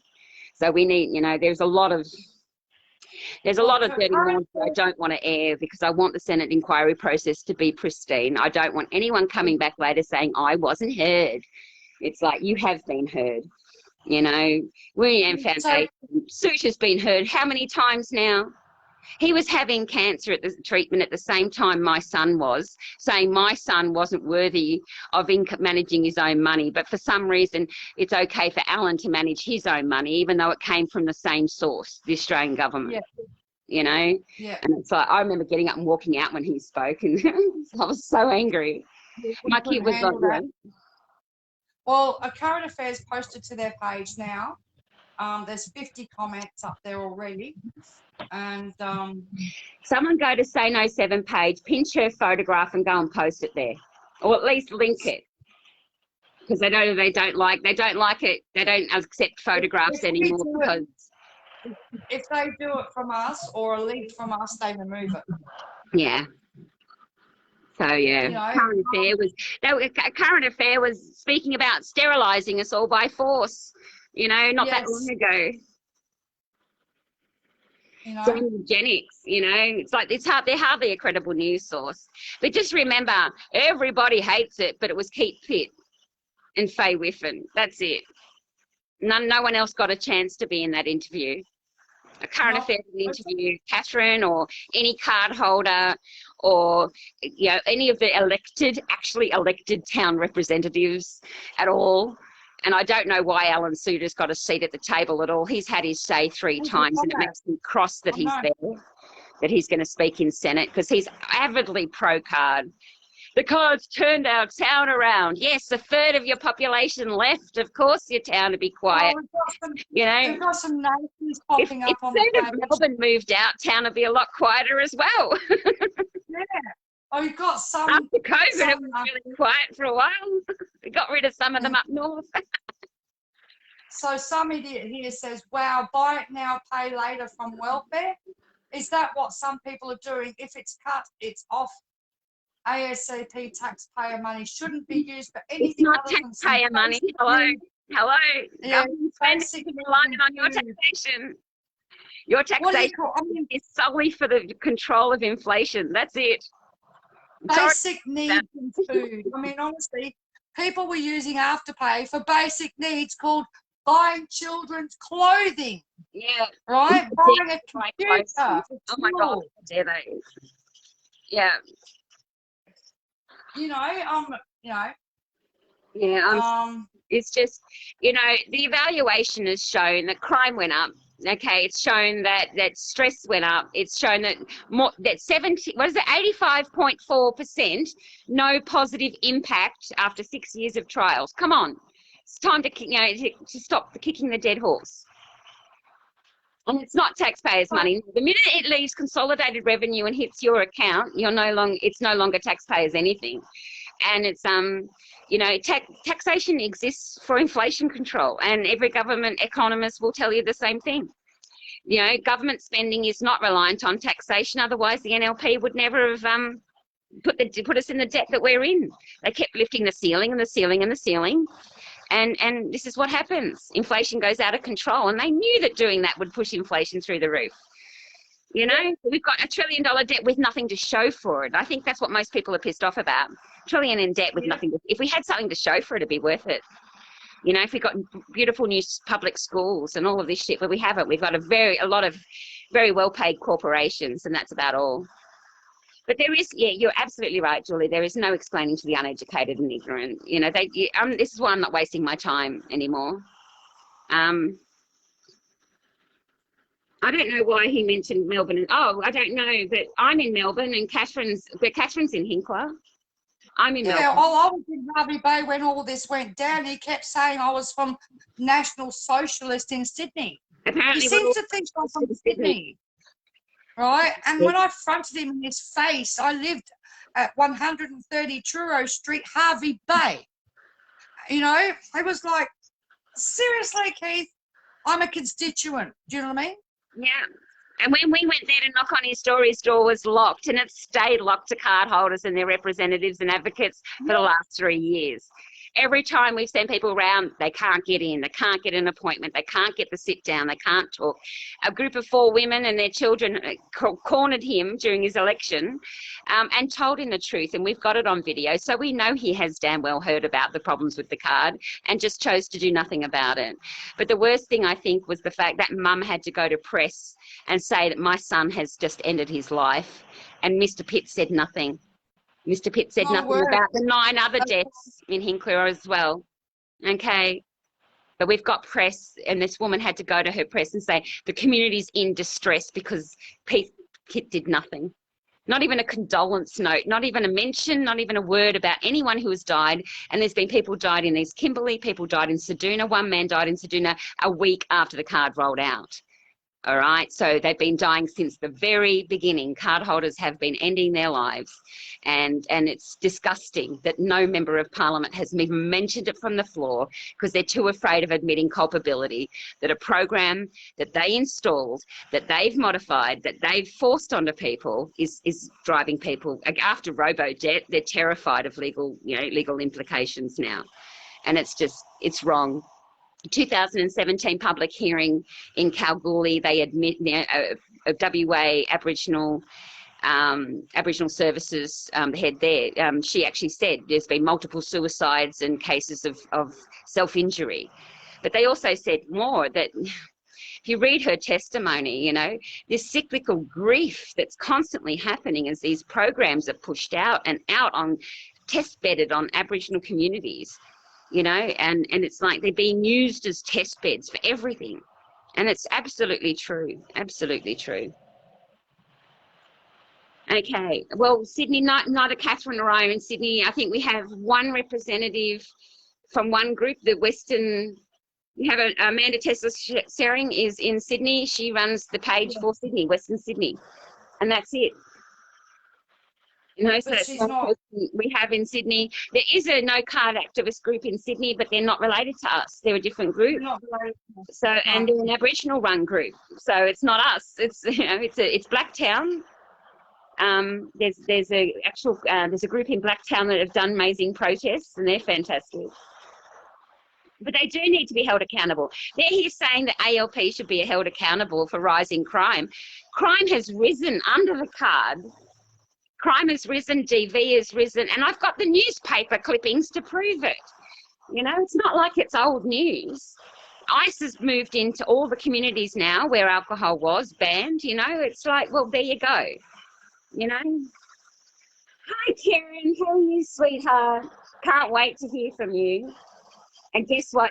Kay Whiffen is speaking right before you. You can fact check her to heck. Yeah, absolute lies, honey. I thought you might come on after seeing that. But yeah, look, we know that you're going to be heard in that inquiry, and that's a good thing. Your voice is going to be strong, stronger than Faye's lies, because you've got the truth on your side. You know, you've lived it.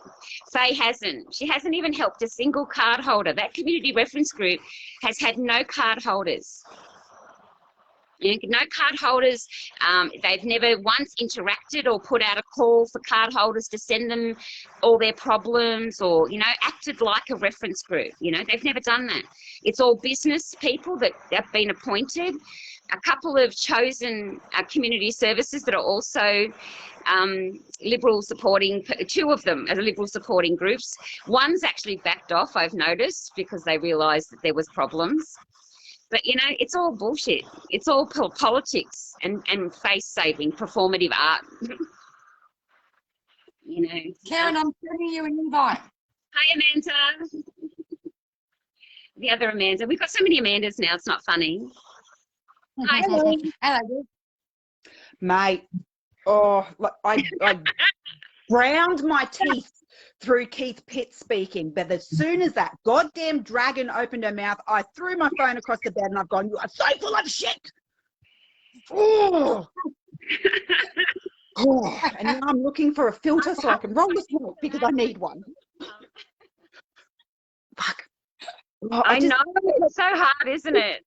The pair of them, with no community consultation. So, like, I left a comment, Keith, so no community consultation then. So the grand tour of all the card regions where they spoke to actual card holders isn't community consultation.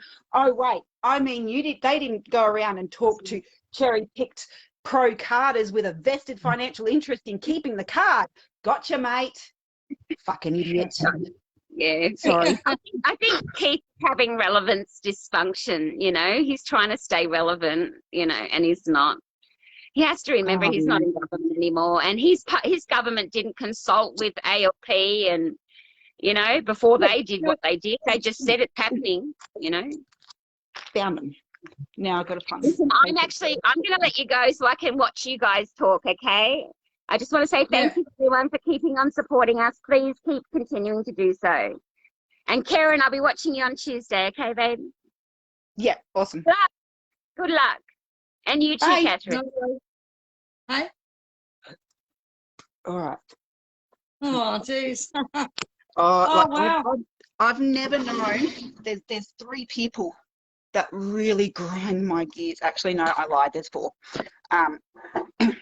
Keith Pitt, Faye fucking Whiffen, that last fucking cow that was the social services minister. What was her name again? Anne Ruston. That's the one. And fucking Pauline Hanson. Well, you'll be able to add Jacinta Price to your list soon. Yeah, she's probably the only one I'm concerned about. Yeah.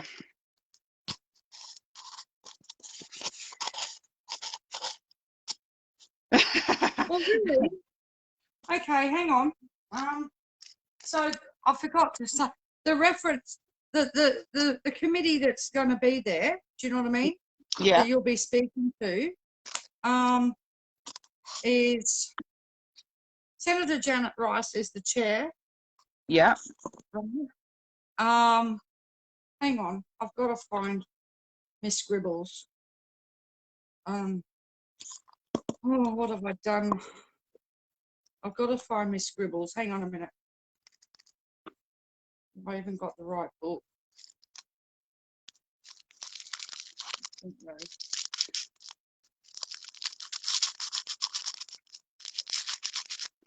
Hang on a minute. Hang on. Oh, I write things down everywhere, depending on what I've got around me to write on when I'm on the phone, you know what I mean? So the chair is Senator Janet Rice, is it Rice? From the Greens. Yep. And then the deputy chair is Marielle Smith from Labor. Okay. Wendy Askew can be quite yucky. She's from the Liberal Party, LNP, That right? doesn't And surprise me. Blade Brockman, he's really, really staunch pro-card. He's LNP. And Jacinta Price. And then you've got Louise Pratt, ALP, and Anne Urquhart, ALP. Okay? Yeah. So they're going to be, at the moment, they're the senators that are going to be asking questions and stuff. Yeah. So it's like even Stevens basically for, yeah. Oh, so. Oh, I don't know if it's a good or a bad thing that I'm speaking after Faye with her, because she will really piss me off. As soon as she opens her mouth, I'm going to be like, oh. Yeah, and unfortunately, you're just going to have to sit there and bite your lip, you know what I mean? Bite your tongue. Yeah. I'll be there. I'll come up and I'll sit in the gallery because it's a public hearing, people. So we want people to come. People who are on the card, we want you to come. Now, if there's anybody near me, I'm in Tanana near Maryborough, right? And there's the card holders near me that would like a lift. I have 3 empty seats. But you have to be aware we're not going to get back till dinner time because I'm speaking at 2:30 in the afternoon till 3 p.m. Right? Then I'll finish, and then the inquiry finishes at 5:15 anyway. By which time we're all going to be totally shattered. So it's on Tuesday. So I'm going to have to leave at school pickup time. Yeah, which is 3 o'clock. Yeah. Well, 2:30. So you'll leave just as I speak. Yeah. So hopefully I can time it, because like the kids' school's literally just a K down the road. So I might be able to time it so that I don't actually have to leave until 3, and then the kids can walk home and I'll meet them at home. But I won't be able to go back because all the kids will be home. And yeah, that's right. Yeah. That's fine. That's fine. But we can have lunch together anyway. Yeah. So does my panel start at 9:15 or 9:45? That's what I thought. Yeah, that's what I thought. Yeah. When you and Faye speaks first, then it's you, and then it's Bianca. Yep. Right? But at the moment, they're still trying to work out the itinerary. They're still trying to get everybody slotted in, right?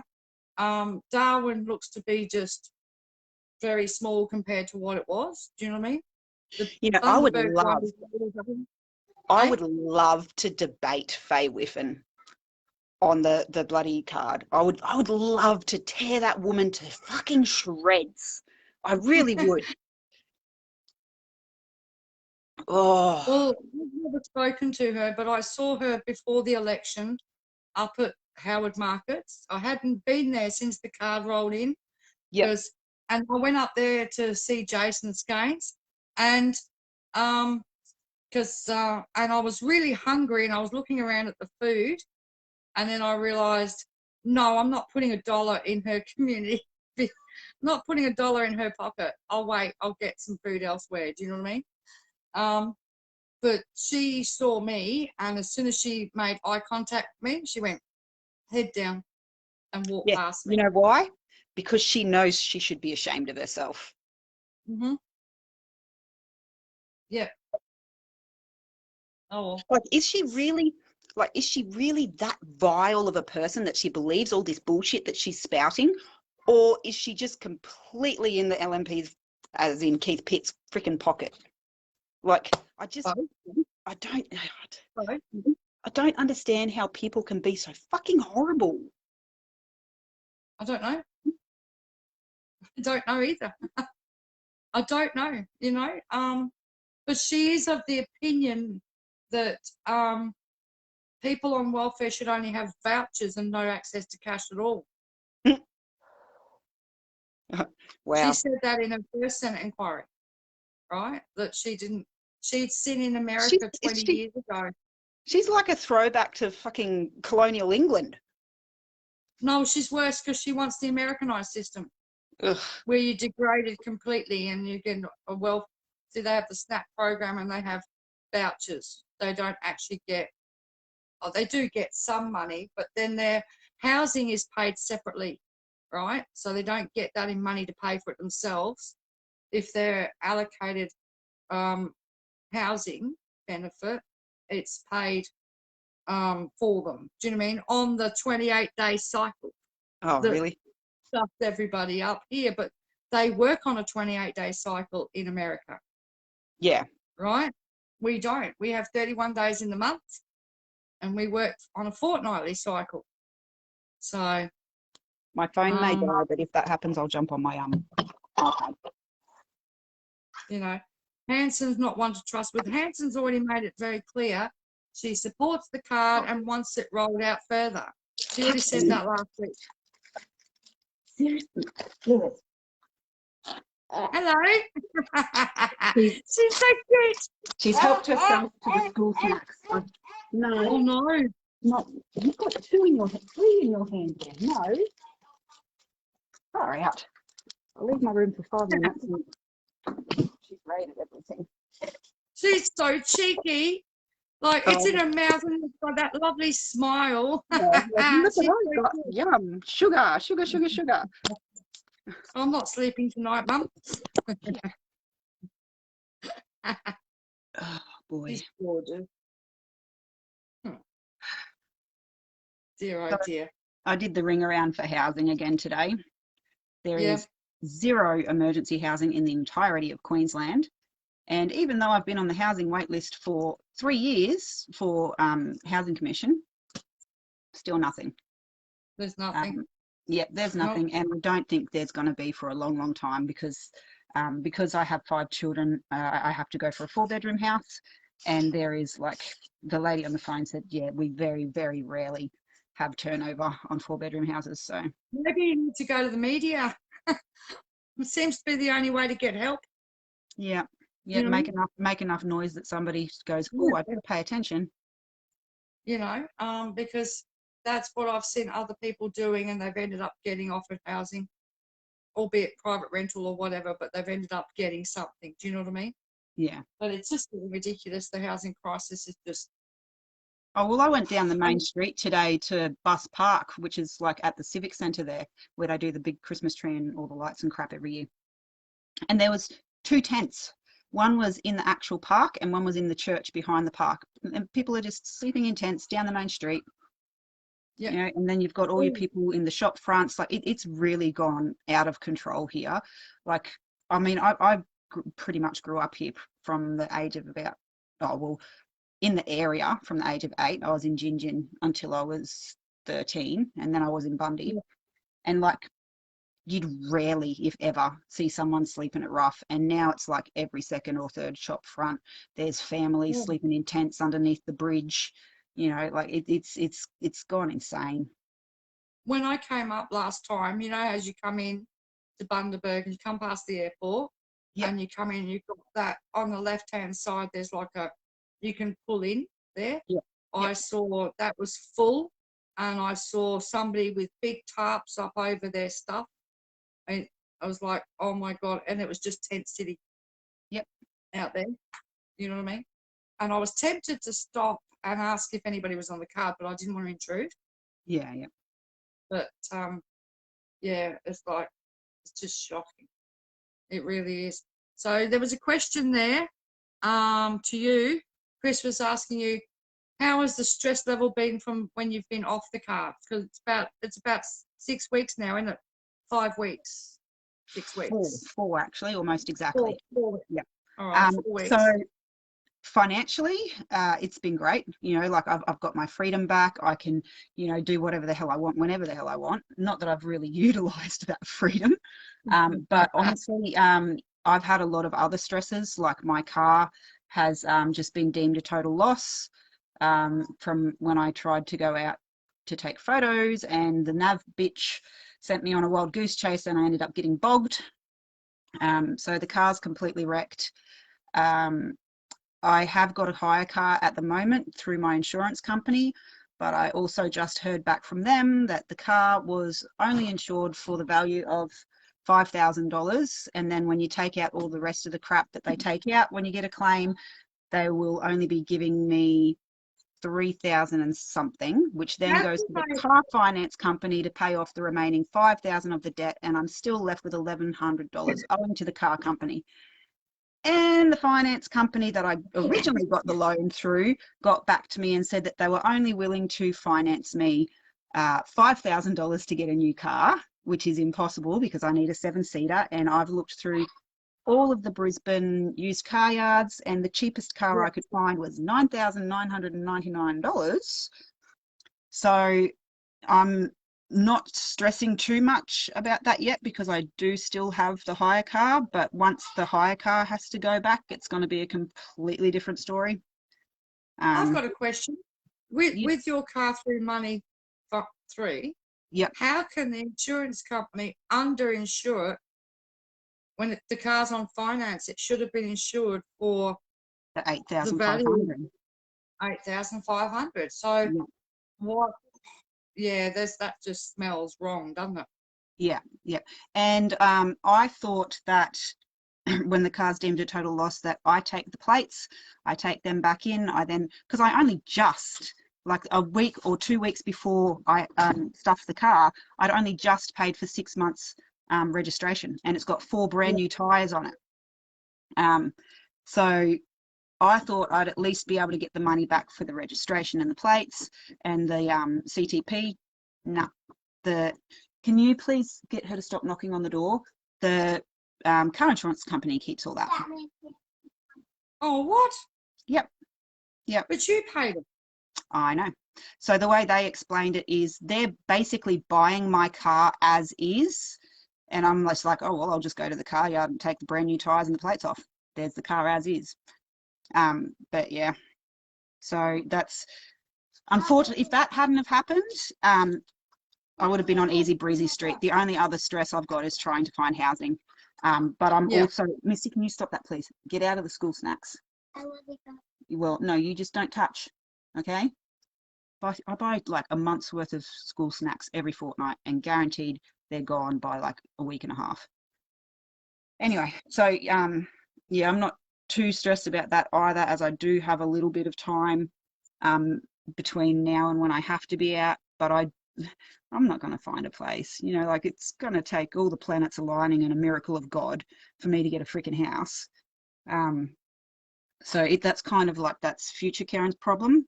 When it gets closer, I'll start stressing more. I've done everything I can. I'm still looking on realestate.com.au and Domain every day. There's still nothing in my price range.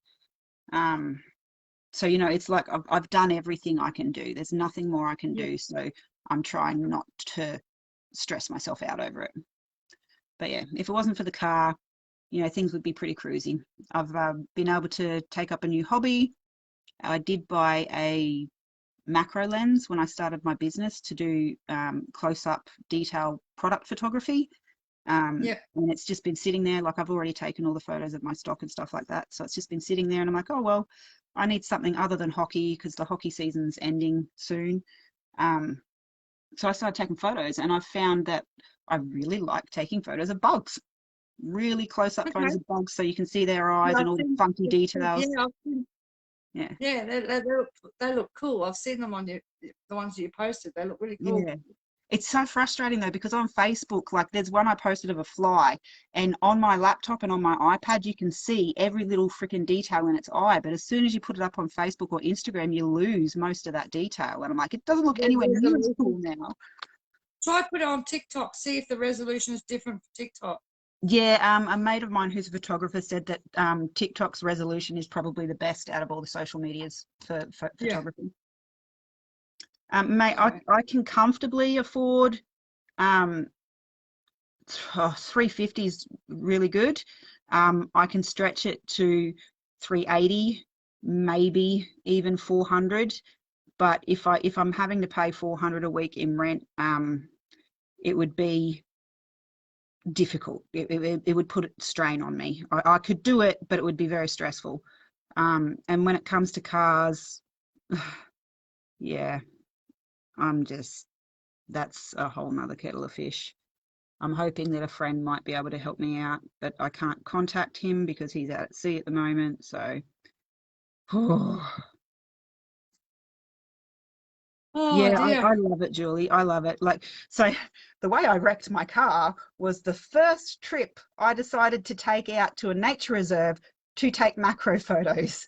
And the nav man sent me on a wild goose chase, ended up taking me up all these back roads through Shark's Nest. So if anybody knows the Bundaberg area, it's like a sandy, scrubby sort of sandfly city out near Kincuna.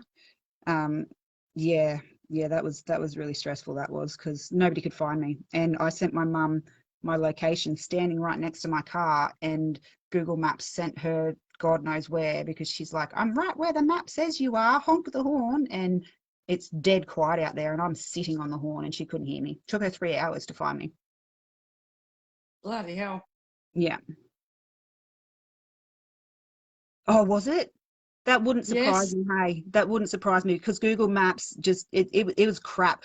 I went on to actually I used my emergency feature on my phone. So like if I've got a Samsung, so if I press the on off button quickly 3 times, it'll send out like actual coordinates to where I am to my emergency contacts, and that's how they ended up finding me in the end.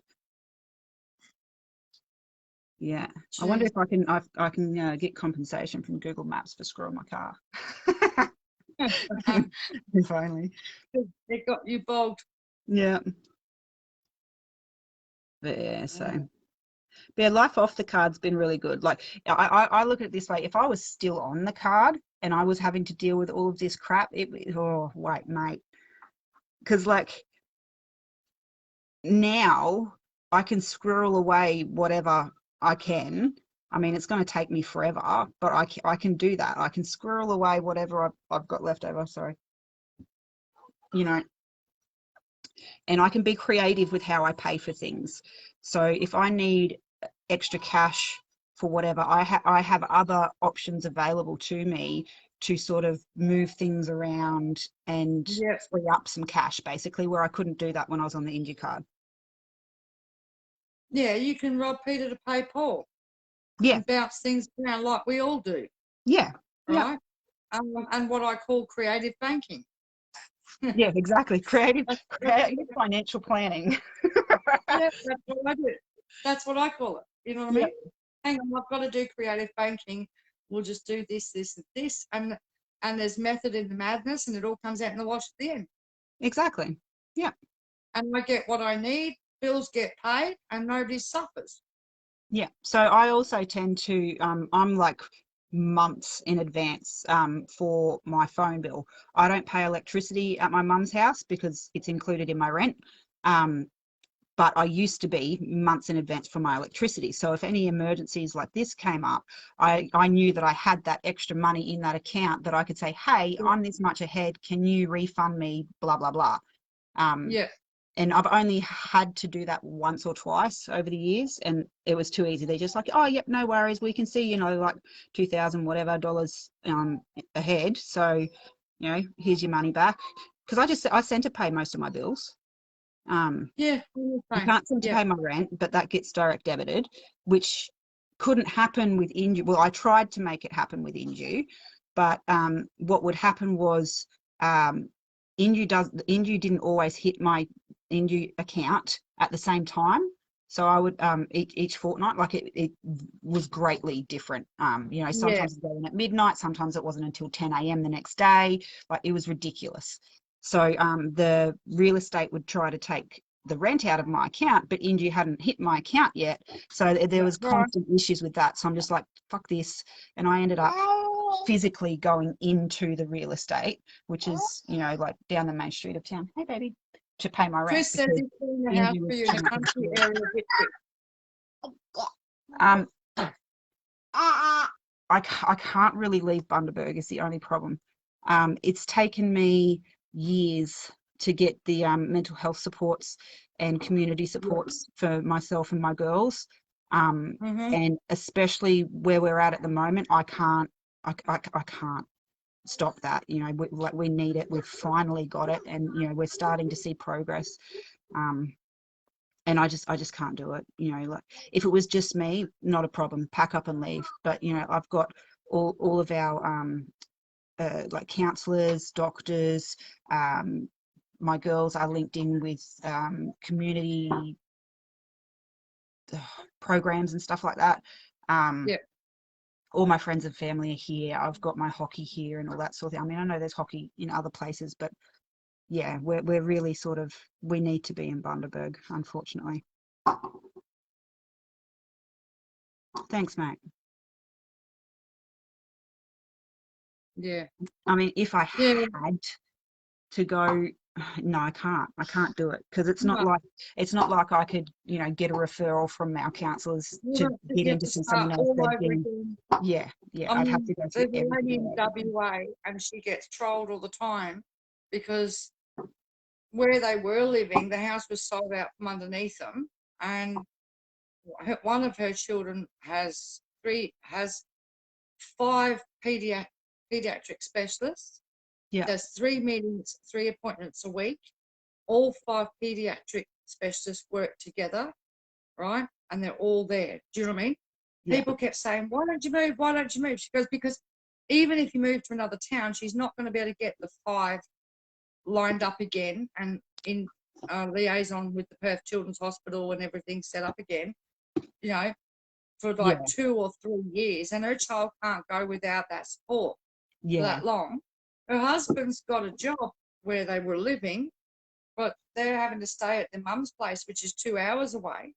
So she's travelling 1,600 kilometres a week, right?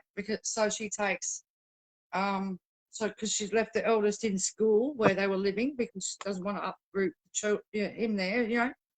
And everybody's having to go, oh, you need to move, you need to move. She goes, what for? Everything's unaffordable anyway. And all it's going to do is damage my kids and upset everybody until we get a place. But she's been homeless for a year now. They were in a caravan park, and the caravan park was requiring them to move the tent every now and then. Do you know what I mean? Yeah. And the owner got shitty because her and one of her kids ended up in hospital one night, and he wanted the tent moved that night. Yeah. And they got back to the caravan park at like 10 or 11 at night, right? And they were going to move the tent in the morning, and he evicted them instead. Oh, far out. Kathleen, no, I've put all them in that room for a reason. You are not loading up on sugar, child. She hates me right now. Oh, baby girl. Come on.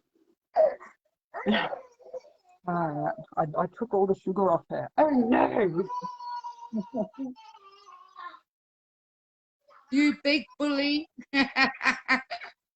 You big bully, Kerryn. Maya, honey. Maya, can you just play with Kathleen for like a little bit, okay? Hey. Oh my God, baby. Oh,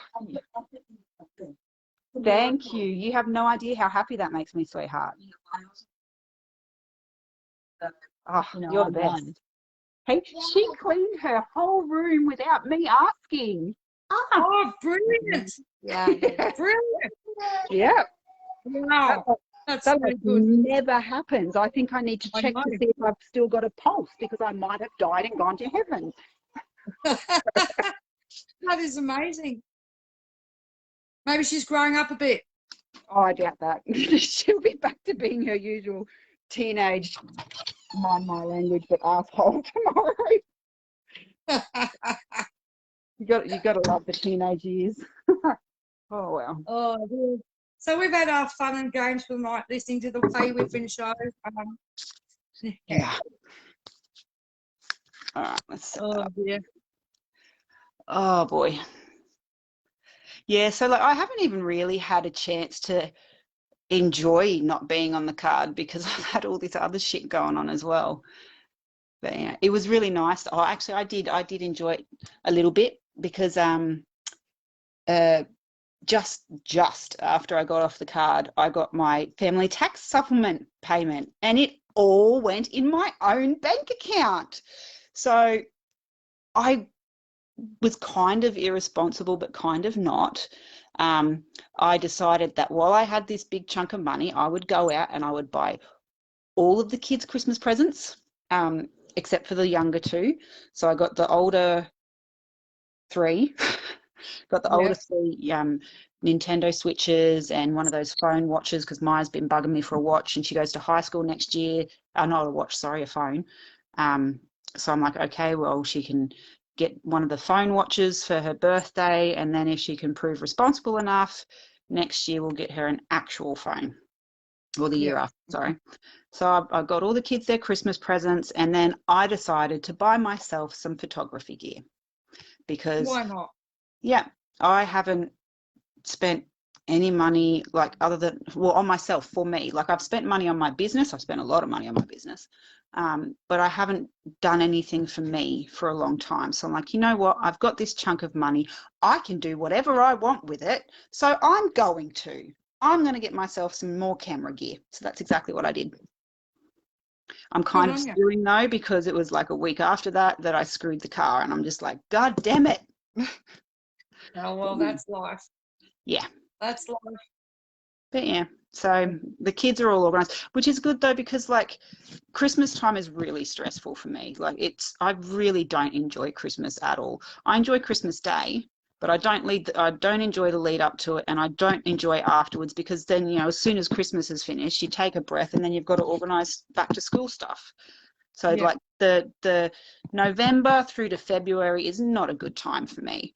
I really don't like that time of year. So I'm like, well, at least now I don't have to stress as much about, you know, what am I going to get the girls? How am I going to afford to do it? You know, blah, blah, blah, blah, blah.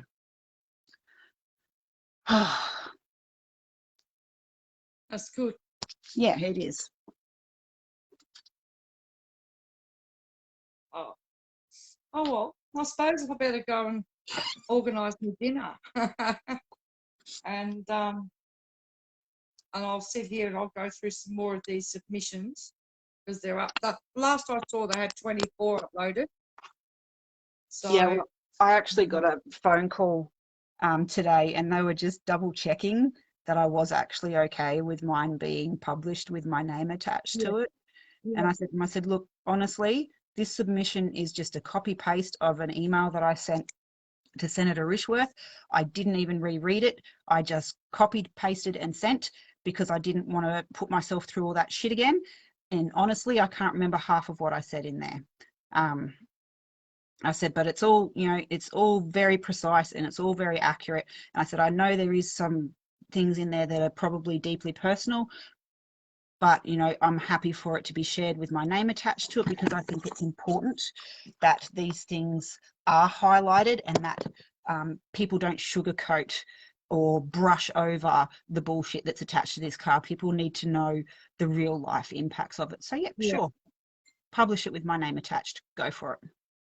Yeah, they rang me, oh, can we publish it? I said, yeah, of course. You know, just take my phone number and my address off of it, because that's what. And she goes, oh, yeah, that's fine. And then she rang me back. I said, I'm going up there anyway, you know what I mean, to watch. Yeah. I said, so, and does she need me? And she goes, oh, I don't know. We're still trying, they're trying to work it out, because even they've got a tough job. They had 5 days like everybody else to try and organise getting people, to come and speak. They've got to organise the speakers. Do you know what I mean? Yeah. And get people and stuff like that. Pity Faye wasn't on an international holiday. Sorry? I said it's a pity Faye wasn't on an international holiday. Oh, they'd still find a way to zoom her in. Yeah, But, actually, yeah, they would. Yeah. I think if card holders want to have a say, it wouldn't hurt for them to email the Secretariat, right? Because I know they'll probably work over the weekend and into Monday. Yeah. Right? But I'll say this now. I'm just going to say, if card holders want to speak at the Senate inquiry, can't guarantee anything will happen, but email that mess, the person's name's Jai, email it and say, I've put in a submission, but I would like to speak. Do you know what I mean? Yeah. And yeah, I encourage people to speak up. This is the time to do it. This is the time to do it. And like, wherever you are, try and go to these are public events, go and sit in. You know what I mean? And I'm hoping people from Bundaberg and that will come on the day on Tuesday and sit in the gallery.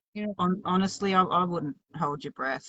The No, one thing but that I have learnt about most people in Bundaberg is that unless it directly affects them, they're not really all that interested. Yeah, but I'm talking about card holders. If can you put the word, right, and let them know where it is and what time starts at 9 o'clock and it finishes at 5:15 and they can come in and sit in. You know what I mean? And they can sort of sit there with their indue cards. They can't say anything, they're not allowed to speak, but they can sit there and let it be known that they're on the card. Do you know what I mean? Yeah. And yeah. So That's Julie, just, I'll post the link at the end of this live because I'm hopeless doing stuff on my phone. it's just rubbish that we've got to go through all this bullshit again. Like, I don't know. it's been a long, hard road, and it's exhausting. And I got really fucking cranky with the current affair. Like, what the fuck were they thinking? So like, oh, it's going to be more difficult to abolish the card because people have Afterpay and Zip Pay debt. They do realise that there's a fucking app, and you literally go delete payment method, add new payment method, your personal freaking key card. It's not going to be any difficult for anyone. Like, anybody that knows how to use Afterpay knows how to fucking change their payment setup. The indue card and being on the indue card has absolutely nothing to do with it. It's like making out that people are on an indue card, they must be illiterate because they don't know how to freaking press swap payment method on a fucking app, for Christ's sake. You don't even have to call them up. I mean, for Christ, like I still use Afterpay because it's a brilliant bloody tool. It's a take-home lay-by. And I mean, when you've got to clothe 5 kids, you need Afterpay, because you can't come up with a bloody $1,000 at the drop of the hat because they all need new everything all at the same time. So, and it's like they would be contacting everybody on indue. I couldn't watch the end of it. As soon as Faye started speaking, I switched off. No, that came in at the end, right? Afterpay had made the statement that they will be contacting everybody on indue card. That's fucking ridiculous. Like, how have they come up with this idea that people on Social Security are incapable of managing whatever debts they do have? Like, I don't know, but I mean, like, when speaking to Labor about it, because they're allowing, there's this 6-month transition to get people off the card, right? Because there is people that are not like you that will be overwhelmed or will need assistance with transferring their BSBs back over and stuff like that. And they've got complicated. So we want to make sure that they've got services in place and a phone number for those people to ring so that they can go to somebody and say, can you help me with this? Yeah, right? absolutely. They need to do that. That's why they've done the 6-month transition period. Most people won't need help changing their accounts over, including Afterpay, right? But there is going to be some people that might be overwhelmed. People, there's people, Aboriginal people that are not on the internet, not on the phone, right? Language issues, barriers, connectivity, outback. You know what I mean? So they're going to be relying on community leaders to go out and tell them, right? And I get all that, and I understand that it is absolutely necessary. But the LNP have twisted. Afterpay has nothing to do with that, And it's like, I'm sorry. So the way that a current affair said, oh, it's a welfare loophole, and I'm like, hold on. The card was designed to stop the social harms of drug, alcohol, and gambling abuse. How does a take-home lay-by fall into any of those fucking categories? Stay the fuck out of my financial business. You've fucked with it enough. Like, how dare they? How dare they criticize someone for utilizing the tools that actually help them? The indue card is not a tool. And I said this at the beginning. Take home lay-by is a tool. When I had card holders telling me that they were being denied access to money in their accounts, and they had enough money to buy what they needed, but they couldn't get it. Yeah. And staff were saying, pay for it on Afterpay and use the card to pay for it. I said right then and there, this stinks to high heaven, because in the future they're going to turn around and blame those people for being financially illiterate. When those people have been backed into a corner. Sorry. That's all right. When those people have been backed into a corner financially, like you said, 5 kids need school uniforms and clothes for winter, $1,000 now. You've got $2,000 on your card and they won't give it to you. So you have no other option than to use something like Afterpay to be able to go and do that and sort it out. You know what I mean? And then you pay it off the card. It's like the LNP, okay, they've twisted. CenterPay was put in place as a service for people on Social Security. Just to give them more peace of mind that bills were paid so that they didn't have stress, right? But the liberal ideology of CenterPay seems to be that if you're utilising CenterPay, you're financially incompetent. You're financially incompetent and you're using a form of income management. CenterPay is not forced income management, but it is a income management tool, a financial literacy tool that works. Well, really, right? it's just like a direct debit, only it's directly debited from your available funds before it hits your bank. There's no difference. That's right. And I've used Afterpay for over 20 years because I've been fortunate that the housing that I've been in along the way has all been CenterPay rents. So I set my rent up and then I put extra on it. You know what I mean? So my rent goes into credit as well. I pay my electricity and I pay extra on it. I get it into credit, like you did. I do the same thing. And I mean, before winter rolled in, I was already a quarter, what I'd call a quarter ahead in credit. And I knew with what I'm going to pay in over the next 6 pays before the next bill, plus we're getting $175 in the August bill from the government, right, to help with cost of living. With that added in, I'm going to be so far in credit that even if this bill comes in at $500, I'm still going to be in credit at the other end of it. So I've been able to have my heater on. Do you know what I mean? But it's taken me 2 years of living in this house to get there.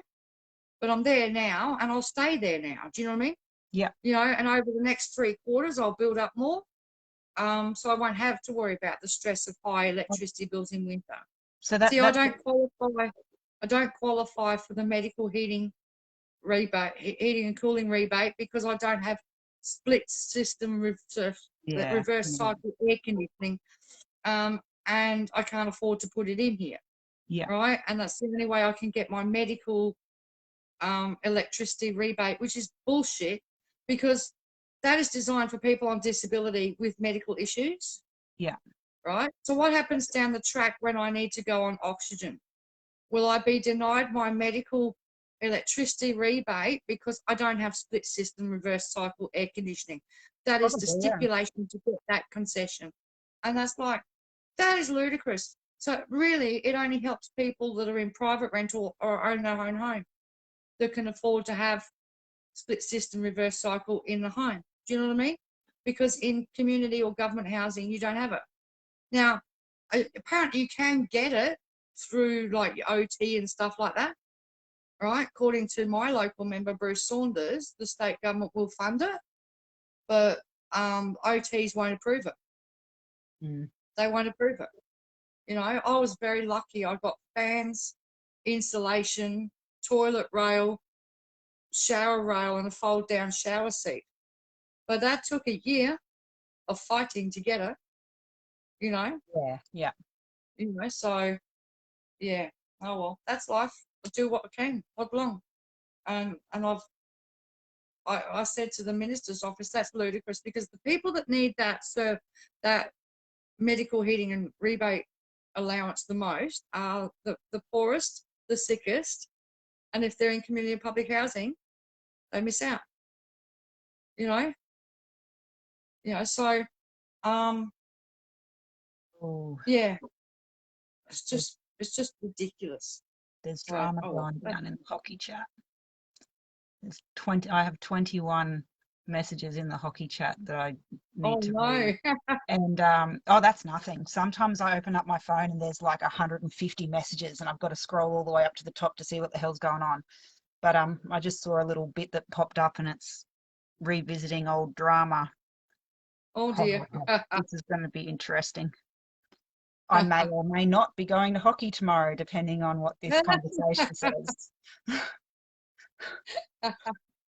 Oh, it's just, it's yeah. I might wrap it up there and let everybody go and and get some dinner. I don't even know what the time is. I've still got Channel 9 on and rugby on. Ooh! Quarter to 9. Yeah, I better get off. I've been on for nearly 3 hours. Bloody hell. I might try and finish watching that A Current Affair thing, but you know what, I'm probably gonna watch it multiple times between now and Tuesday, because I'm gonna be like picking points out of it and being like, well, I was in the middle of picking Faye Whiffin's submission to pieces. So go back and watch the beginning. Submission. Yeah. Go back to the beginning of this video when we're finished, right? Yeah. When I get off, right? Go back to the beginning, and I was reading through, we were going through her submission, and I was pounding it to pieces. Yeah. And then Amanda came in and pounded it to pieces, right? Because everywhere she tripped up, I was having some fun. Do you know what I mean? Because it's like, I read that, it's like, that is, it's like, no, I'm going to pull this apart, you know? And I did. I haven't read anybody else's submission yet. I did have a look at the Families Responsibilities Commission. It's a 27-page submission. It's very interesting. Okay, so because they're a separate income management thing. Yeah. So they were on the basics card up there in the Cape York, and they had a different program altogether to every other income management. But that's the community created and community run one, isn't it? Yeah. So when you read through what they're doing and how they've set it all up, you can understand it. And people went on the card, on the basics card, right, for between 3 and 12 months, because they had tailored support, right? Yeah.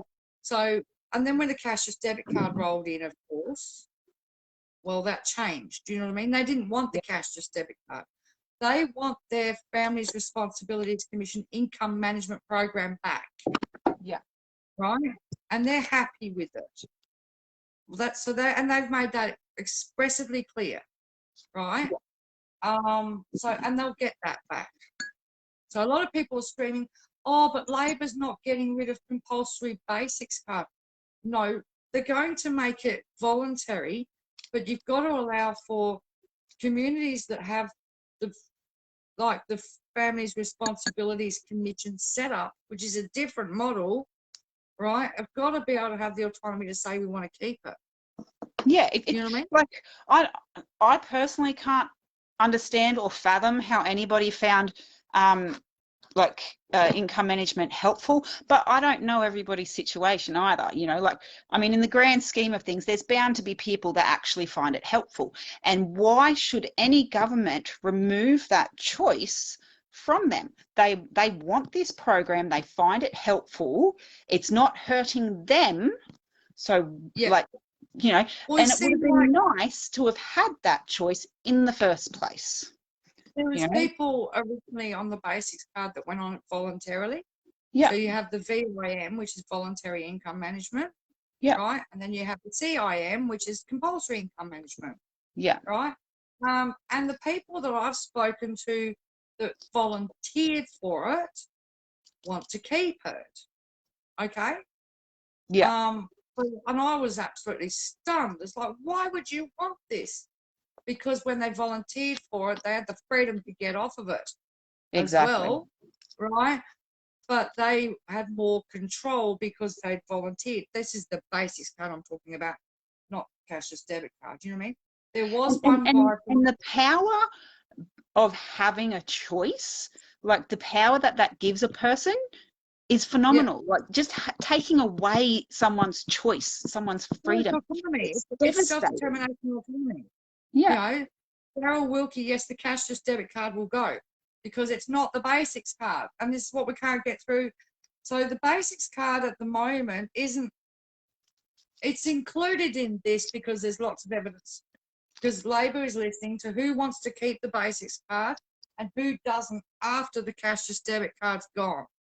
Who wants income management and who doesn't? Yeah, right? so they're trying to kill more than one bird with a stone, basically. Is what but at the same time, untangle the legislation. Exactly. Get rid of the cashless debit card, the privatised system, right? Leaving the government-run system in place. But the people can make a choice. So there is going to be some people that are still going to be mandated onto the card, right? Onto the basics card because of court-ordered child safety issues, right? But those people, say for instance, they got put on it 10 years ago in the Northern Territory, they'll have the right to challenge that, right? So they may be able to challenge that and get themselves off. We don't know. But at the same time, the program becomes voluntary because you watch the protest from Millen-Gympie community and they said no cashless debit card. Some of them said we like our basic card. Others said get rid of it. You know what I mean? And that's what Labor's trying to do, is listen to everybody. And as much as we don't like compulsory income management, nobody does. When it comes to the turning around and saying, you can't deny somebody voluntary income management if they want to. It'd be like denying somebody access to centre pay. Yep. Absolutely. Right? You know, and I've never felt shame in using centre pay until Anne Ruston and her mob turned up trying to twist it into income management and trying to turn it into a negative. Well, I'll tell you now, centre pay has given me so much peace of mind, especially as a single mum when my daughter was younger. I didn't have to worry about the electricity bill. Yeah, so with me, I centre pay, I used to centre pay my rent, but I do, and I used to do my electricity. I do my phone bill. I do the kids' daycare. I do my business phone. I do my internet. Yep. And all of those bills that I centre pay are one less bill that I have to worry about having to physically do something for. You know, it just takes off that little bit of stress, you know, and anything that takes stress off is a fucking winner in my book. I'm still old-fashioned. I still demand paper bills, right? But I know I can open the bill and think, I don't have to stress about scraping the money up and going to the post office and paying it. Yep. Right? I know it's paid. Yep. And it's being paid. And it's gone before I get it. So the money that's in my bank, I can do with whatever I need to do with it. Yep. You pay the rest of your bills and then what's left is like your play money, whatever. It was designed to take stress off. Yeah. So you've got some peace of mind. And I've been very fortunate. I've never had a problem with centre pay. right? And then when I lived in South Australia, I had a problem with AGL. I moved houses, Yeah. and I had a large credit on my account, and they didn't transfer it across to my new premises, right? In fact, they lost it, and they were going, "Oh, we've got no record." All of a sudden, I had of the my same thing with credit, Telstra. right? And yeah. And it's like, hang on a minute, I can prove it. Or how? Well, I paid it by CenterPay. So I went into Centrelink and I said to the lady, I need a copy of my CenterPays for AGL. Yep. Right? Bing, bing, bing. Out, stick. Give me the thing. It's got all the payment dates. Right? Sent that off to AGL. Oh, all of us. Oh, sorry, we found it. How convenient. But if I hadn't had that, they would have got away with like $650. Yeah. And it Yeah. ended up over $1,300 credit. You know what I mean? Telstra Because tried they to pull the stuffed the same thing rent with so me. much. That was Telstra tried to pull the same thing with me. They've got terrible customer service. I hate Telstra. I really do. Optus is so much better, and I've been with them for 14 years now. Yeah, so to me, it's just a service. There was never any stigma attached to it. The LNP tried to attach stigma to it. Yeah, and that's it why was a bad thing. there was a lady on the short current affair thread that said, "Oh well, why can't they just make Afterpay and all of that centre paid?" And I'm like, sorry, but being on Social Security or an indue card does not equal financial incompetence. You know, because That's right. you know, people are capable of just because they're on the card doesn't mean they can't transfer money to indue. Doesn't mean they're not going to. You know, like That's right. and most of it's like the way Afterpay works is it direct debits your account. But the way I work with Afterpay is every payday, the first thing I do is I go through the next 15 days worth of payments for Afterpay and I pay every single one. Yeah. And it's all done on payday. Paid in advance. And I think also because in years gone past, CenterPay would allow hire purchase payments, radio rental, rent load, rent to buy stuff, right? Yeah. But a lot of those places are very high interest when you're paying weekly amount of money, right? Or monthly fee, right? Over 36 months, you end up paying 4 times for the product. Yeah. It was becoming exploitative. Do you know what I mean? Yeah. So I know that they've done inquiries into not allowing that sort of bill to be paid on CenterPay because it was too easy for people to be signed up, and then they're buried in CenterPays for a fridge, a TV, a lounge, a bed. They're in huge debt for it, but they're paying 4 times the cost. And see, that's the thing with Afterpay too. There is no interest on it. You're literally paying for the cost of the item split up over 4 fortnightly payments. That's it, yep. It's And a take-home lay-by. So what are they going? Yeah. Are they going to complain about people on the indue cards lay-buying Christmas presents or from Big W or the like? Like it's the same thing. I don't know if it's happened up your way, but here Big W's put their lay-by fee up to $15. Oh, well, see, I haven't lay-buyed at Big W for a long time. Normally, I do the Christmas sales for the kids, but no. So they felt the pinch of Afterpay, Zip Pay, coming in and replacing their lay-by model. Yeah. So now they've put the costs up to use their lay-by model.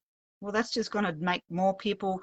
I mean, but the thing is, though, you can Afterpay crap from Big W. Why lay-by when you can Afterpay? It's the same thing, and you get the product straight away. Yeah, I haven't used it, and at the moment I've got my finances set up that I'm not in a position to have any more credit. Yeah. So I won't use it. You know what I mean? And I just want to pay up what I've got and then reassess things from there. So basically the way I do it is I'll pay everything off, and then it'll be, so I basically use Afterpay as my goodie fund, basically. Anything that I wouldn't ordinarily be able to justify spending money on. So for example, I wouldn't have been able to run my business without Afterpay. All of my stock was purchased using Afterpay because I couldn't purchase through like import places over in China and stuff like that on the indue card. You know, so it gets used for necessities like school clothes and gear for the kids when they need it. It gets used as a, well, I've got this money left over. I can afford to pay this much a fortnight. Let's, you know, get the kids some new toys, or get myself some camera gear, or, you know, whatever it is that's going to just bring a little bit of joy to our lives, basically.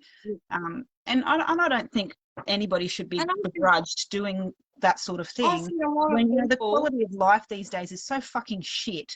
Anything that can, you know, spark someone up is a good thing in my book. Well, this is what gets me. All these trolls, they forget. Everybody needs a bit of joy in their life. Exactly. Anything at all, you know, Yeah. and to try and deprive that from people, to think you have the right to tell people, no, you can only have bread and water and a mouldy old house to live in. Yeah. And you can only You're wear on Social Social Security. You should be miserable. Yeah, you know what I mean? And I pay my taxes. I should have the right to dictate to you how you live, what you have, what. Yeah. Ugh, it's Yeah. sickening, and it's over and over and over again. And it's like I just give these people the finger now. I'm not having anybody policing my bloody shopping trolley. Mind your own business. Yeah. You know what I mean? I love that.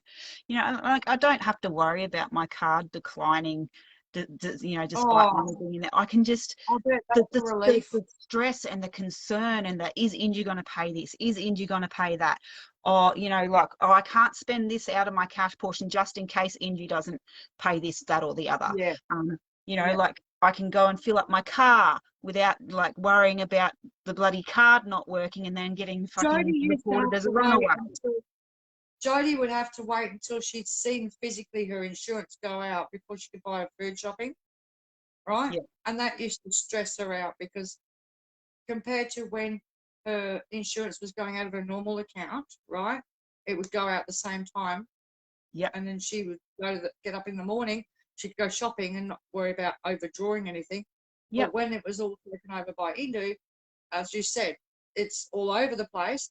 And sometimes they wouldn't pay her insurance until 10 o'clock the next night. Yeah. And she's been waiting to buy food because she's out. Yep. You know what I mean? And then you get emails from the companies saying, oh, you've defaulted on your bill because they tried to take it out when Indue hadn't released the funds, and it's just a nightmare. And you end up with default fees. Yeah. Yep, $10 each default. You know, and it, depending on what it is, other bills I've heard people have default fees of up to $60 odd. Do you know what I mean? Yep. I mean, they can have Faye Whippet and all them on. Not one of them's going to talk about the amount of money that's gone missing from accounts, the declines, any of the problems with the card. The LNP have just deflect, gaslight. Yeah. And that's all they've done, right? Yeah. And they've stuck to that method. And yeah, and they hate us because we don't let them get away with it. Yep. And I mean, Keith Pitt isn't even worth debunking anymore. No, he's just a joke. He's an absolute joke.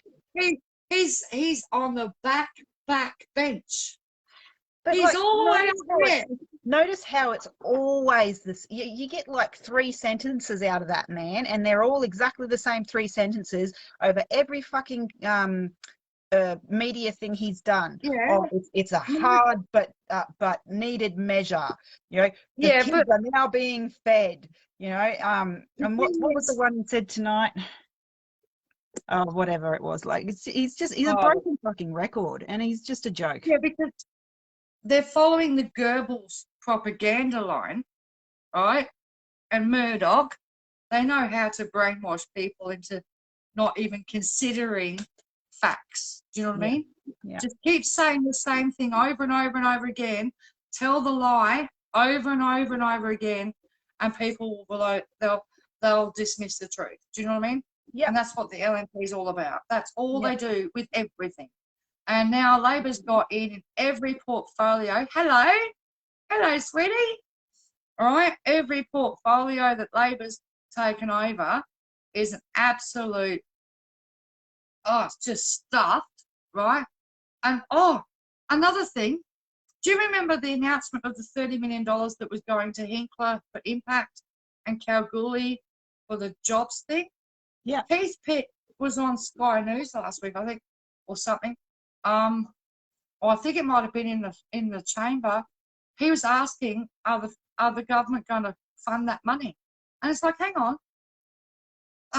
The Liberal government made that announcement. They made a big song and dance about it, but they haven't spent it. They haven't paid it out. Yeah. Right? Why should Labor pay it out? It was a Scott Morrison announcement Yeah. for the LNP. Right? We all thought it had been paid out. Yeah. You know? Hold on. Because my question. There you go. Sorry, she's just getting her charge. Oh, don't drop it. Shut my door, please. Misty, can you please shut Mummy's door? Thank you, baby. Amber's My on. questions were basically how come places like Impact are being paid 3 times to be a job agency? They get paid as a job agency. Then they got the other $500,000 last year to help people on the cashless debit card get jobs. And then they were getting this share of this $30 million to help people on the cashless debit card get jobs. It's like they're getting paid 3 times for the same job, and that's what their job is to help people get jobs. And like I asked Labor that, do you know what I mean? Because I was like, and then it turns out the LNP didn't pay. They didn't fund it. It was all just another pie in the sky announcement. Yeah. And now Keith Pitt asking in the House of Reps, are Labor going to honour the payment? Why the hell should they? Exactly. It wasn't their government that set it all up. And why should they pay double and triple to a job agency when in reality the job agencies need to be gone? They're milking Australian taxpayers Oh, absolutely. for billions. All right? This privatisation, they have to be gone. You know what I mean? So why would you expect Labor to continue through with a Liberal funding thing? Do you know what I mean? They'll do their own funding. Hello. Hello. Oh, you remember me now, don't you? Yep. Yep. She used to be so shy, Kerryn. Yeah. Yeah. She used to Peekaboo be around so the corner. shy. Yeah. She's getting there.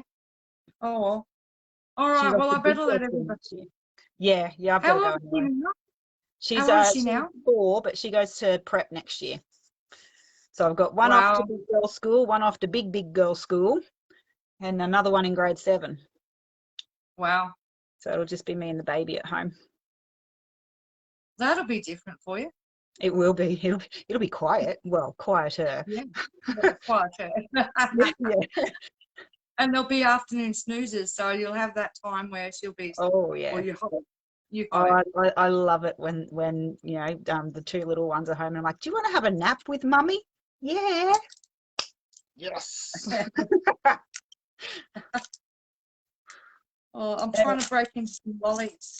I better hop off here. I need a sugar fix now. Yeah. I'm sure I will talk to you again before Tuesday. No worries. Bye. See you, mate. See ya. Well, there we have it. Yeah, so I'll wind this up. This went a lot longer than I thought. I had to put my phone on charge in the middle. But yeah, I'll post the links for the submissions, and you'll need to keep up refreshing because they'll keep updating as they publish. Their staff are run off their feet. You know what I mean? They're trying to do as much as they can. And no, I've got the wanting eyes from Pixie, but she can't have Lolly. And she doesn't like Lolly anyway. All right, people. Oh, so yeah, we're getting there. And as you've noticed, okay, so my hair got fixed up. And the hairdresser is also going to fix my hair up over the next 6 or 8 weeks as it grows because the other hairdresser stuffed it. The owner of the establishment done a brilliant job in, she's going to work through it.